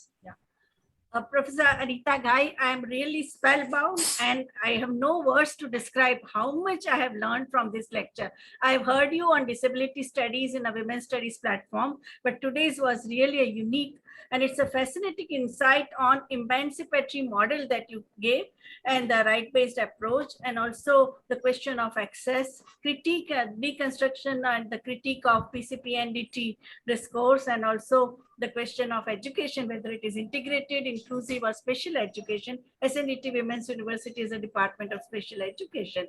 Your concept of interdependence is extremely important. I think we need to take it, popularize it more, and take it to the community in our, because now most of the NGOs are focusing on disability rights. But most important thing, the way we say in our organization in Vacha, we say about the girls, nothing for girls without girls. I think the same thing where you have said, and also that do not fix us, we are not broken. I think it's a very well said. The only question of mine is that, what are your recommendations to the healthcare providers, especially doctors, nurses, and also the health administrators? That's a very good question, Vibhuti. I think it's not only the health part. I think every discipline, whether we are doing architecture, whether we are doing medical, and whether we are doing health, I think what is important, when we say disability studies, I feel that disability should be taught in every discipline, and because when it comes to every discipline, then they would not be unfamiliar with this. And as a result, I think what happens is that it becomes a right also, in one sense, so that we can understand disability in a better way.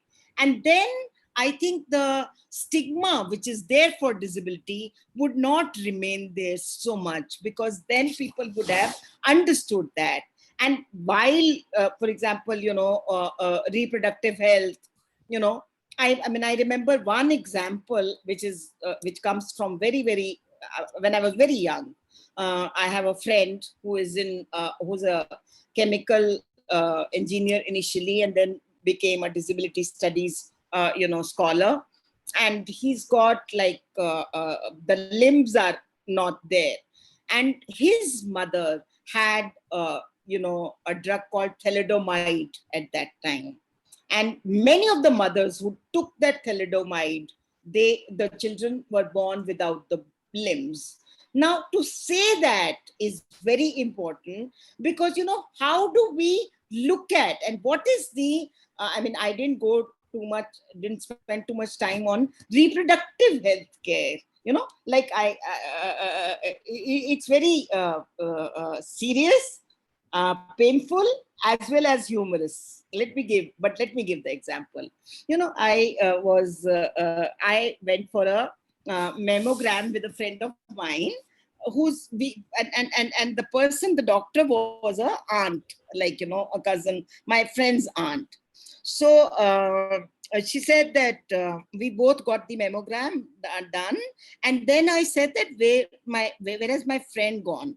So she said that she's gone for a pap smear, this thing. So I said, so I also should go, no? So she said, no, but you are not married, So I was looking at her, and I said that, my God, this also is a conceptualization. And do I need to first tell you that, well, I can be sexual even without being married also, no? But I would have to first tell you that whether look at the privacy part. How, difficult it is. So when you talk about the doctors, you talk about the gynecologists, you talk about the doctors, about the counselors, I think it is very important that we must teach them disability as part of the curriculum, so that there is an understanding, and they can then respond in a more effective way, rather than the other way around.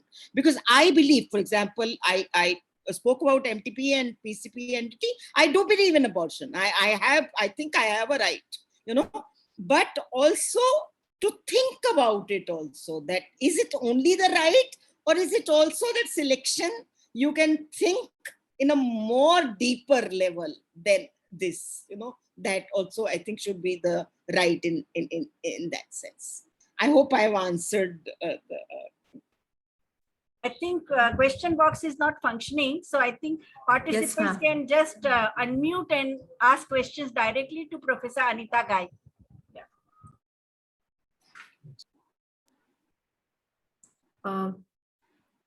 If anybody wants to ask question, please raise your hand from the participants. Yeah, so before we take any more questions, I would like to move on to Veena ma'am for her insights and comments on the presentation. And also Veena ma'am's questions, because she is also facing many challenges in a hospital. Yeah. Thank you very much, Professor Anita Gai. It's totally a eye opener when we listen to a part of the discussion, because I'm reminded of a knowledge where a whole, and we try to grasp the whole, but we always confuse the part of the arc or a part of the circle to be the whole. And most of it which is not seen by us, we don't even think that there exists, and we think, oh, we know everything about it because we have experienced only this particular thing.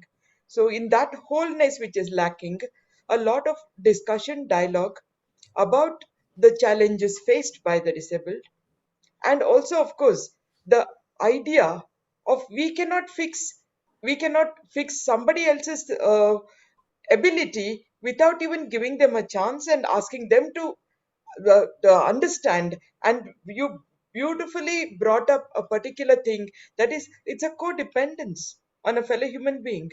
If we are not that, then what are we? Because we were expected to be a community souls, community people, but somewhere in our quest for doing our best, we have become less than human. We are so much into fitness model. We are so much into what is the ultimate model. In fact, the selection can be a curse. Yes, definitely. That is a curse because today in many, Paralympic and all that, that competitive, you have to become a superstar. No, absolutely. the So competition. then, are we then not practicing eugenics? How are we different from that? So to take life into as it comes, to enjoy the miracle of life, and to nurture in a spirit of humanliness, if that is not there, then I think we are less than fellow human beings to each other. So I think you brought that, you hit hard, and it really hit home the point that there is with something called a collaborative living experience. Yeah. And that is something we are not considering at all when we think of fellow human beings, able bodied person. But ultimately, each able body is going to clash with another able bodies with the chemistries. But we're not looking into the what does a humanity comprise of? And what you really said, and it got me thinking, was about the positive and the negative right. A positive right, okay, we say we have created your right, you can school from home. But the negative right is not to get an access where it would have been very nice and beautiful to create an atmosphere everybody learns here in the pace that you can, Yeah.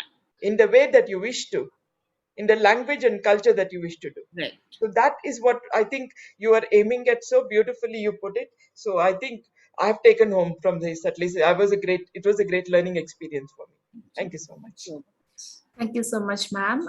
We have Swati Ranije from the attendees who has raised a hand. Swati ji, please go ahead and ask your question.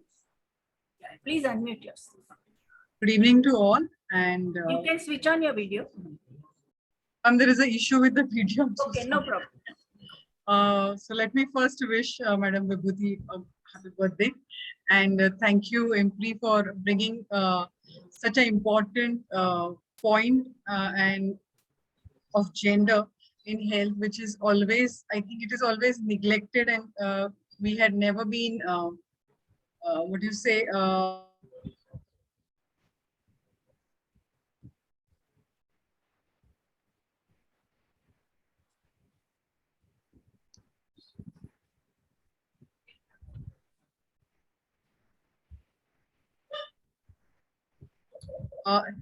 Am I audible?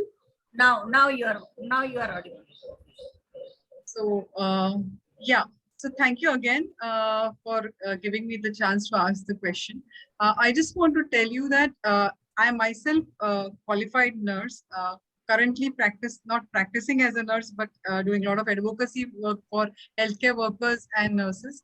So when I was practicing, I used to always feel difficulty in asking questions to a disabled person because we were not trained and these topics were not taken, and it used to be very, especially the questions which Anita ma'am brought in about the sexuality aspect, okay? Because we, every individual comes from a certain background with a baggage, okay? And it becomes very difficult to, handle these questions. So I definitely feel that disability, handling disabled people and more gender specific should be taught in all the healthcare courses. Yeah. And I would want to know from Madam Anita that what will be the topics which we should, think of teaching our students from that angle. As a hospital planner, definitely I felt that need of, having a handicap toilet where the person feels easy to approach, especially women when they are coming on wheelchairs alone. It is very difficult for them to even ask these questions. So this is a very important thing as a hospital planner, that we always take care. But again, if it is brought into as a standard which is there right now in NABH, but more so from a person from this group, if it comes that what are your needs, which we can add, which we are not aware of, that will be very good if we come to you. Thank you so much. thank you, Swati ji. I think you have actually answered your own question only, but I feel that what is important is that I feel that somewhere, I'm teaching courses right now in Ambedkar, and we teach elective courses. So I teach something like gendering disability. So in gendering disability, we start with the theory and epistemology of disability. And that epistemology is very important, because we actually imagine that knowledge production is not needed in disability. And that's something which is very, very wrong. So in that we teach care, we teach, embodiment, we teach violence, we teach sexuality, we teach reproductive care, health, and all these. I think the idea is to use all kind of resources. For example, using films, using, of course, I suppose lectures also. But I think the idea is that, sometimes through, all these mechanisms, or we have many times I tell the students to remember whatever you've seen on the television and give me an example of that, or which movie have you seen and give me an example about that. I think doing that makes it possible for them to be, kind of so very, then they're not embarrassed in talking to other people who got disabilities also. One of my student who has now passed out, when he came to the class, in my class, and I used to teach him this particular elective, and he actually shared with the class that I come to the class with diapers, had sclerosis, and and said that, but I have to learn. So and he was so open that I because a diaper is needed and I use it. So don't think I'm young, but don't imagine that I'm old or whatever. And with such laughter he said that I think the rest of the students became so very easy that they could talk to him and to me about many things. So I think what we should do is, one thing which I always feel, that disability is not always tragic. No, we also laugh. No, I mean, it's like not that we don't laugh at all. Of course, we laugh, and do all sorts of things. So I think the curriculum and the epistemology, the ontology, and the lived reality of the persons, who are there, I think that is something which is very important. And whatever you have to teach, I think it can be taught according to this particular mechanism, I think. I hope thank you, it is. ma'am. Karne is a trainer. She's a trainer for nursing associations throughout the world, as well as in India, several Asian countries. Exactly. Thank you, ma'am. Thank you. There are 3 questions in the question box. There is a Madam Koizang has also Koizang. raised a hand, and there are Yes, comments. ma'am. Yeah. I think Ms. Kunjang can go ahead and ask the question. Yeah. Please unmute yourself. My video is on, but it's not very light is not there actually. Yeah. Yeah. Mistakenly it went, madam. Sorry, madam. Yes, That's the question. Yes, please go ahead, Mr. Koizang. Please go ahead with the question. I don't have a question, madam. It went mistakenly, madam. Sorry, Acha, madam. okay. So there are 3 questions in the question box. Yes, ma'am. Then we'll start with Sagar Shindeji, who's asking, does referring a differently abled helps instead of disabled? Sorry, where is the question? Ma'am, it's in the Q&A box. Q&A box. Okay. Sagar Shinde. Oh, okay. Yeah. Does referring as differently abled helps instead of disabled? No, I can sometimes call myself cripple also, and hardcore cripple also. if it makes a meaning, I mean, anything out of it. See, these are, but because we try to use politically correct language, which is why I think, differently able means everybody is differently able, no? Vibhuti ji has different abilities, I have different abilities, the anchor person, Veena, I mean, everybody has different, Swati, now everybody has different whatever.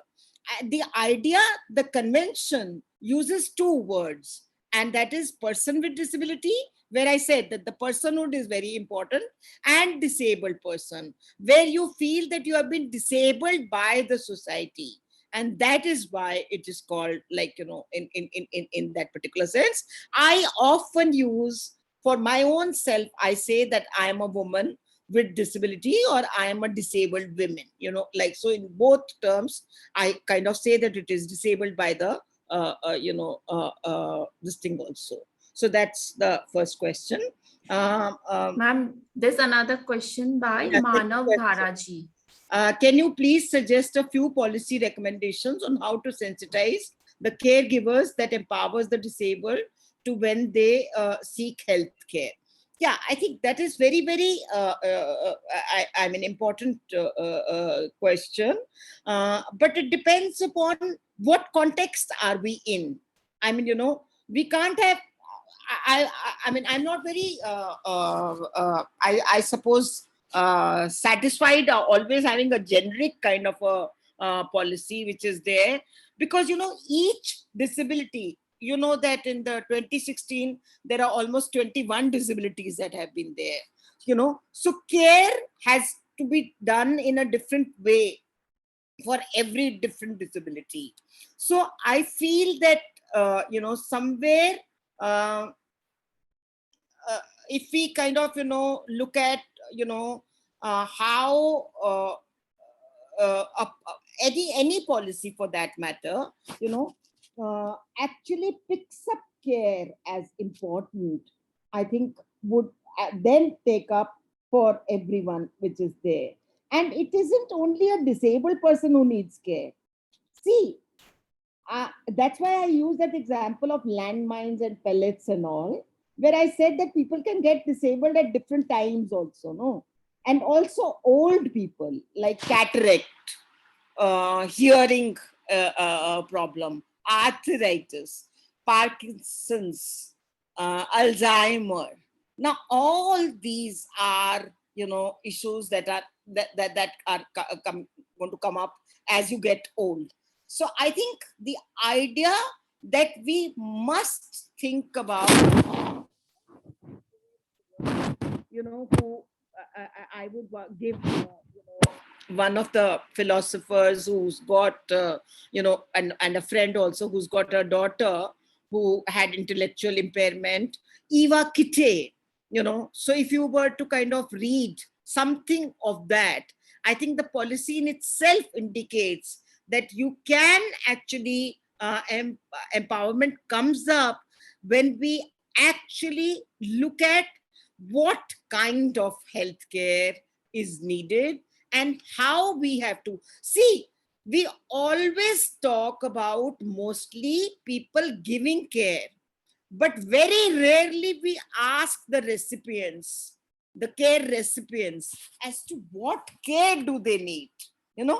For example, I have to, I mean, there are certain things that I don't need to, like my wheelchair, which is motorized wheelchair. Sometimes they just hold it and they feel that they are helping me. Actually, I don't need any help out there. So I have to tell them that I don't need any help out there, but I might need another kind of help, that my laptop is at the bag. So one of my students, I always tell her that please put the laptop back in the bag, because I can't do it myself. Now there, the care, of a different kind, is there. So I think both the caregivers and the care recipients, in what context are you kind of, taking that up? That is something which is very, very important. Right. Okay. So Ma'am, another question by don't you think that curricula at the school levels should also include? Of course, definitely. I think it is very important that at the school level, we must be able to, when I said that, I meant that at any particular level, disability should be taught, so that, they understand, what exactly is the meaning of disability and what are the issues that are understood in different ways. Okay, so I think at school level also, I mean, and even like, teaching, I remember one particular example, and it's quite a horrifying example, where this was my fellow disabled who shared this with you. It's there in one of my books on disembodied form, where, she used to like take time in going to the toilet, and she was in class second, I think. So, and the teacher used to like, not give her enough time. And the very minute, when she asked for it and went, that she soiled in the corridor. But when so the woman who was there, she helped her up and was cleaned up and all that, and was brought back to the class. You know what the teacher did? Teacher actually told the girls, there used to be that old rhyme, shame, shame, poppy shame, all the children know your name. Now, can you imagine a teacher, how she would have humiliated? Now, curriculum, why it is important that teachers also need to be taught that what actually and how should they be teaching. So in school, I suppose it should be whether they do it through the refresher courses or whatever, but I feel that every time there is always an orientation that should be done towards what disability is in that. So, Professor Guy, Sarva Shiksha Abhiyan has included this topic in a training program. But with what sensitivity even the trainers are teaching, that is the problem. Yeah, exactly. Because the shame every child faces. I think it is extremely humiliating for any child, not only child with definitely. Yeah. So, don't you think so? That question has been taken. No, there is also, of course, this requires every school to be catering to all, including differently able kids in schools too, like Braille teachers, sign language teachers. Yes, of course. Because, if you really, if you imagine that only some parts to be done, then I think it's not really important. It has to be, overall, wherever, whatever you need to do has to be there.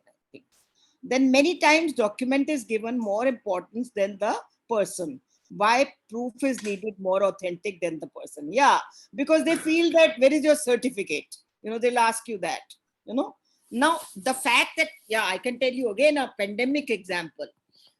I have I have, you could say not really a caregiver, but a very 28-year-old young girl who had come at that time. She's younger than me, who used to help me always, used to do the cooking and all that. You could say that she's like a caregiver for me. So after the 13th of March, I think by 20th, the lockup and all that took place. And, I was like kind of really getting flabbergasted, because I can't do everything. Even though I have a motorized wheelchair, but I can't do everything in the, like, whatever. So then I wrote to the commissioner, the Delhi commissioner, disability commissioner, and I said that we, need something like, if it's going to be a longish kind of this thing, then we've got to do something about it. So first they said no, and then they said that of course pass is needed and whatever. So, and then they said that you send your disability certificate, So I sent the disability certificate and her Aadhaar card and all that. And then I said that please make sure that and I said that the pass should be like that. She can come like once in 2 days, So she said, why in 2 days? She can come every day. I said, no, she's also a young girl, na? I mean, not young, but like about 40 years old or whatever. I said, but I have to take care of her also, no?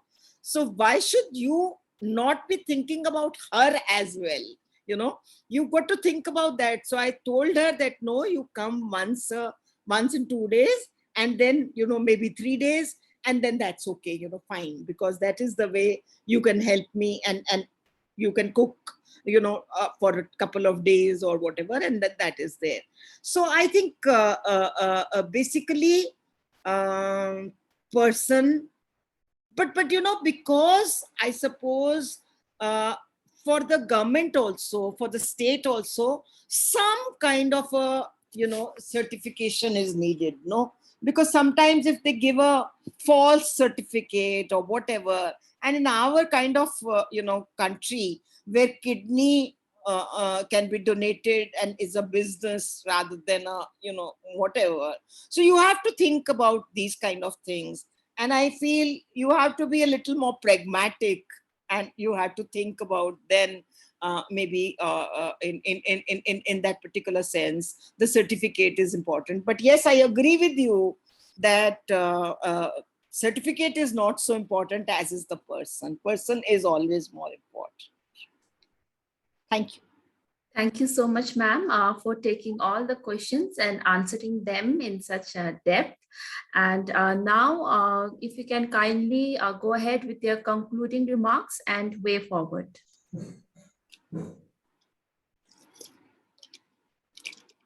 My comments? Yes, ma'am. Oh my God.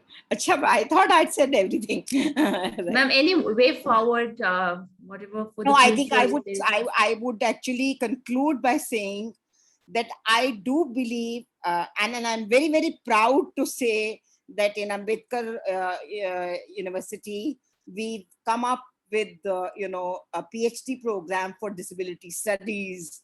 So I feel that we've gone ahead, and we've done some work in that sense. And we've got courses, like we've got cinema and disability, we've got situating disability, we've got gendering disability, So what I would say that please understand, and I would kind of request all my colleagues and also my, younger students and the older ones, that epistemology of disability is very important. Knowledge production is very important. And also, if you were to understand the lived reality of a person with disability, like I spoke about passing, and I can also speak about masquerade. For example, you can masquerade because you can do many things. For example, you can use as part of the advocacy in that particular sense. So I think advocacy is always important for all of us, come what may. I mean, I am not like if you ask me, my dream is that one should have a disabled friendly India, but I know that it's not going to be complete within this. There is still need always for many of us to work on this particular aspect. So I think that is something which is very, very important. And just to conclude, I should say that I don't think disability is I mean, it's a part and parcel of my life. I can say that because I'm always, but that doesn't mean that I cannot understand other aspects also, and the fact that why I align with the women's movement is because I feel, I don't know, you can say that maybe I'm kind of somewhat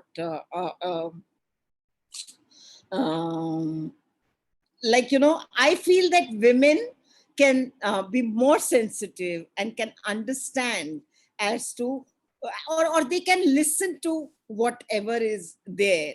So in that particular sense, I think it's important to be a part of, the feminist discourse. And it's very important that such, developments are there. And my tendency is normally to always talk to people who are not converted, because converted people already know it. So there's no need. You must always talk to people who are not converted. And that, I think, is the most important aspect that I would consider. Thank you so much for giving me this chance of sharing my concerns and thoughts with you. Thank you. Thank you so much, Professor Anita Ghai, for such a wonderful discussion. And now we have come an end to our 3-day program and the last session. Now I would like to call upon Professor Veena Vaswani to conclude this session and also the overall 3-day program training. Ma'am, the floor is yours.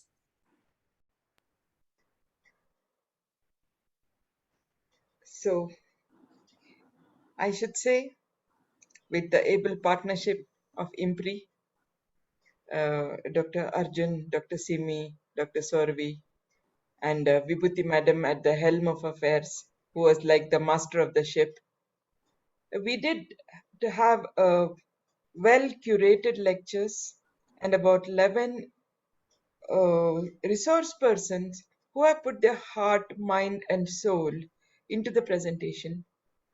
They have brought out a lot of reflection within the participants from the number of questions that are being asked and discussed. There is a distinct immersiveness to this entire program. So we stand satisfied in the end that this particular immersive certificate course in gender through healthcare lens has covered a large canvas. It has sensitized people, to some extent brought in awareness, to make them open up to their own questions, because many of us who sat here, we became totally like students, like a dry sponge wanting to take up as much as possible to take it back, and like a bird that puts seeds together, straw together to build a nest. Now we are making efforts how best we can crystallize from this and have a take home for the institutions, because unless we put these learnings into practice, it would just be a certificate. But making it into a practice, like I was very inspired when Professor Anita Ghai said, then I'm very thrilled to have at least an elective for our students, because last year we had doctors Satendra, and then we started in medical humanities, we started specially disability apart for a value added course. But I'm really thinking that that is also the need of the hour to have, because as such, each of us have a some or the other disability. I'm technically challenged, somebody else is a mother way challenged.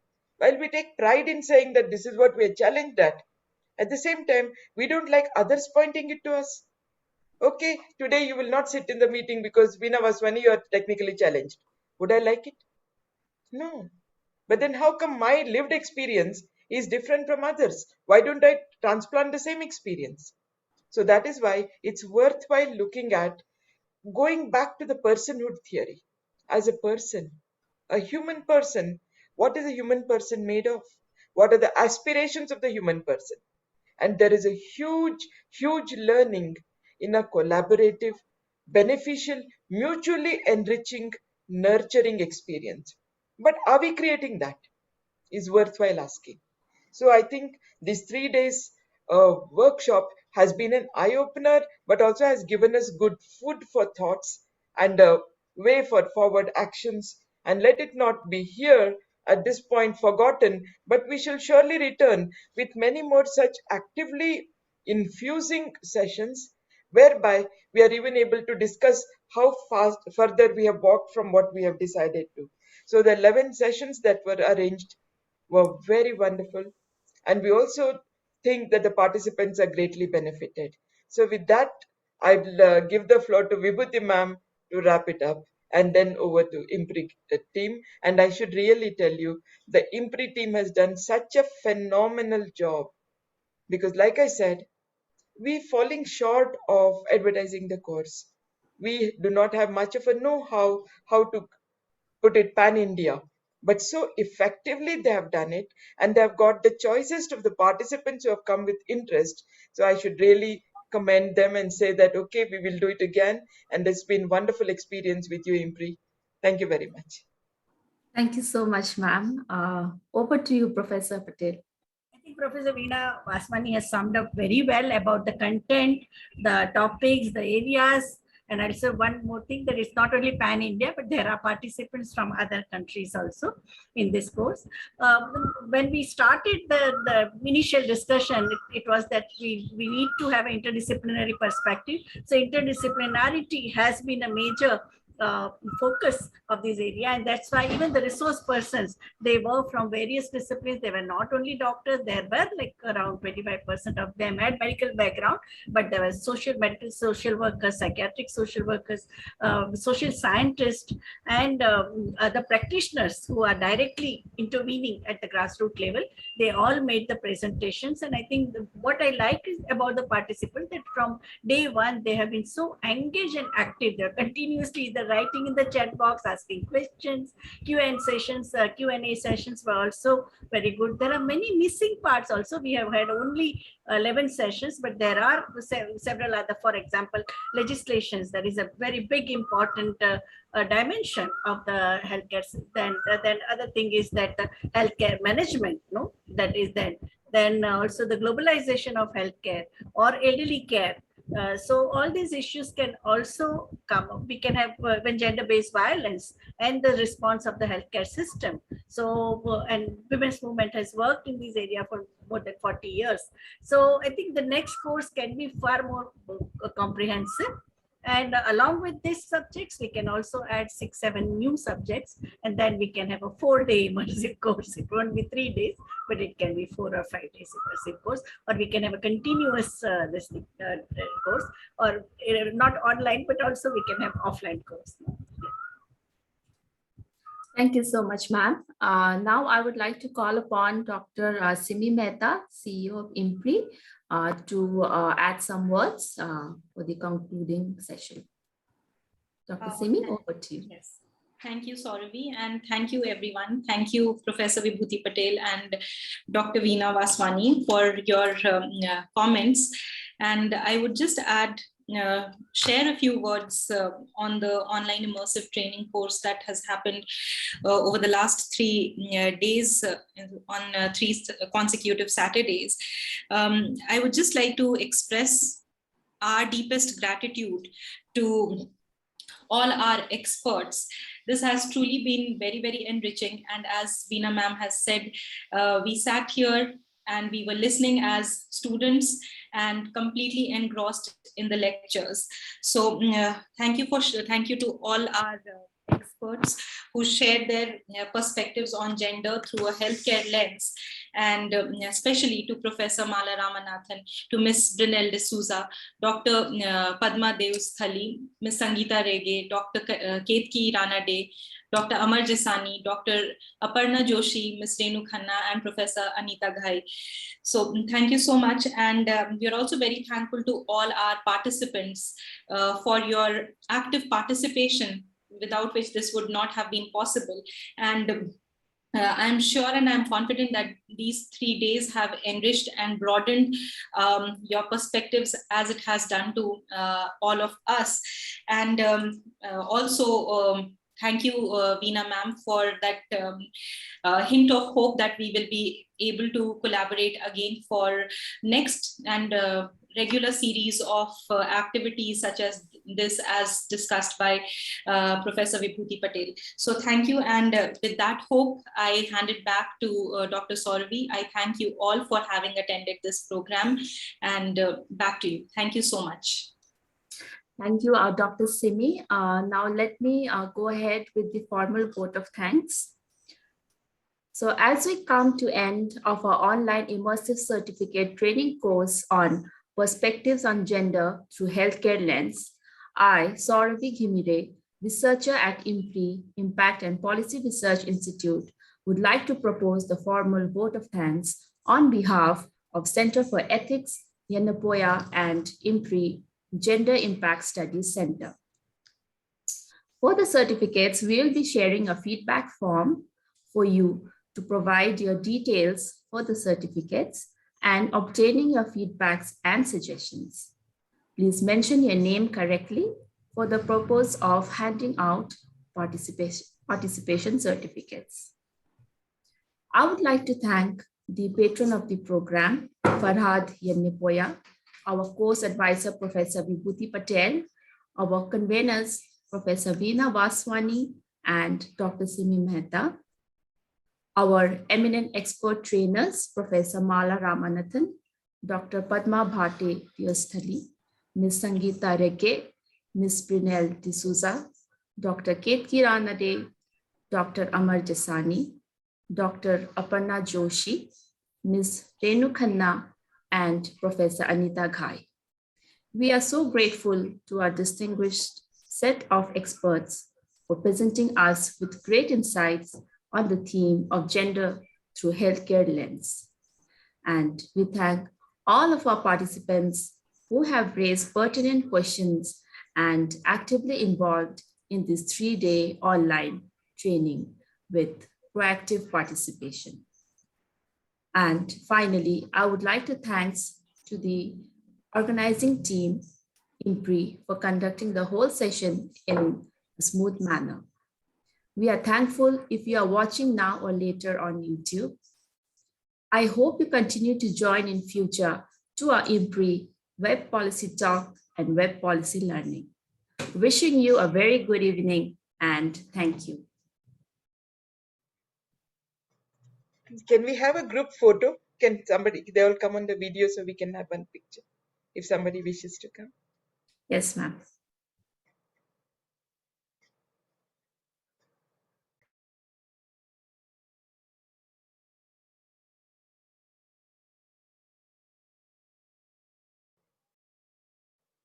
Would participants want to join us for a picture? It would be nice. If you are able to open up your videos, that will be great. So we can have one picture just to remember. And in case you have a problem, that's also fine, not an issue. But maybe we could wait for a minute or maybe half a minute. Yeah. Yes, ma'am. Let's wait for that.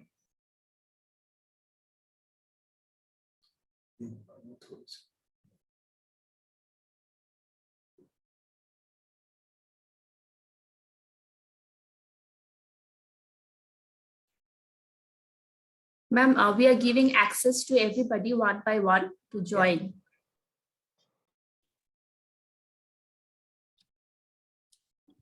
You need to give them access to switch on their video.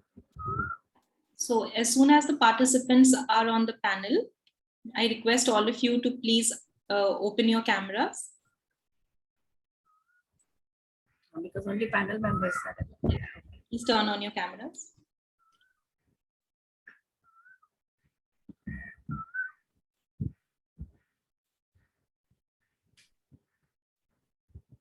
Azraji, you asked so many questions. Okay. Yeah, from day one you have been very relevant questions. Hello.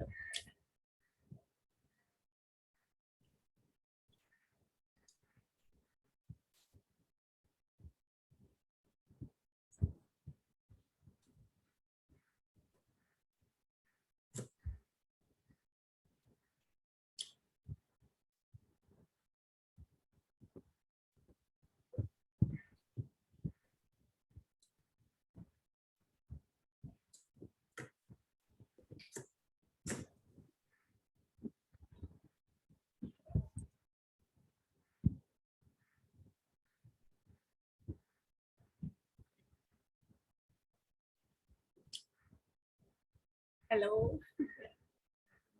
Hello, ma'am. Hello, ma'am.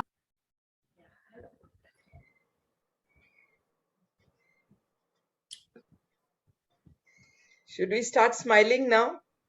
Yeah. Okay. Ma'am, I think another minute. Okay. Yes, ma'am. We can practice till then, smiling. Have to be on panel to switch on their video. Yes, ma'am. Maybe meanwhile we can all together wish Dr. Vibhuti Patel because it's her birthday today. Oh my God. Yeah. Happy birthday, ma'am. Happy returns of the day. An excellent day to have you. Yeah. Personally wishing. Such a rewarding day. Imagine, I got so much of knowledge. Happy birthday, Vibhuti ji. Thank you. Thank you. Ma'am, I heard a lot about you from Professor Vishwaraksha.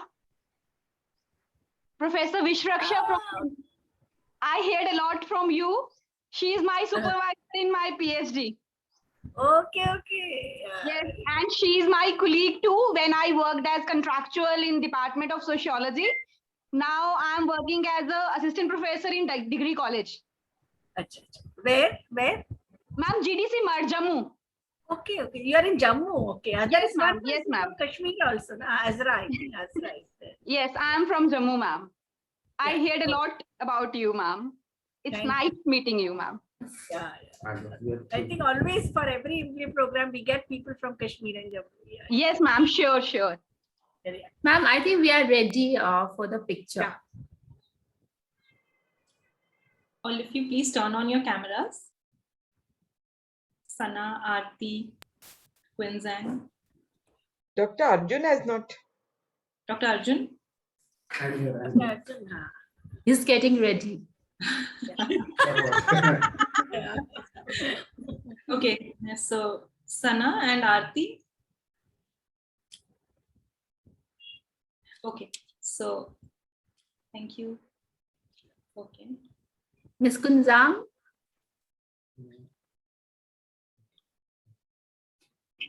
Okay, so 1, 2. Wait. Yeah, 1, 2, and 3.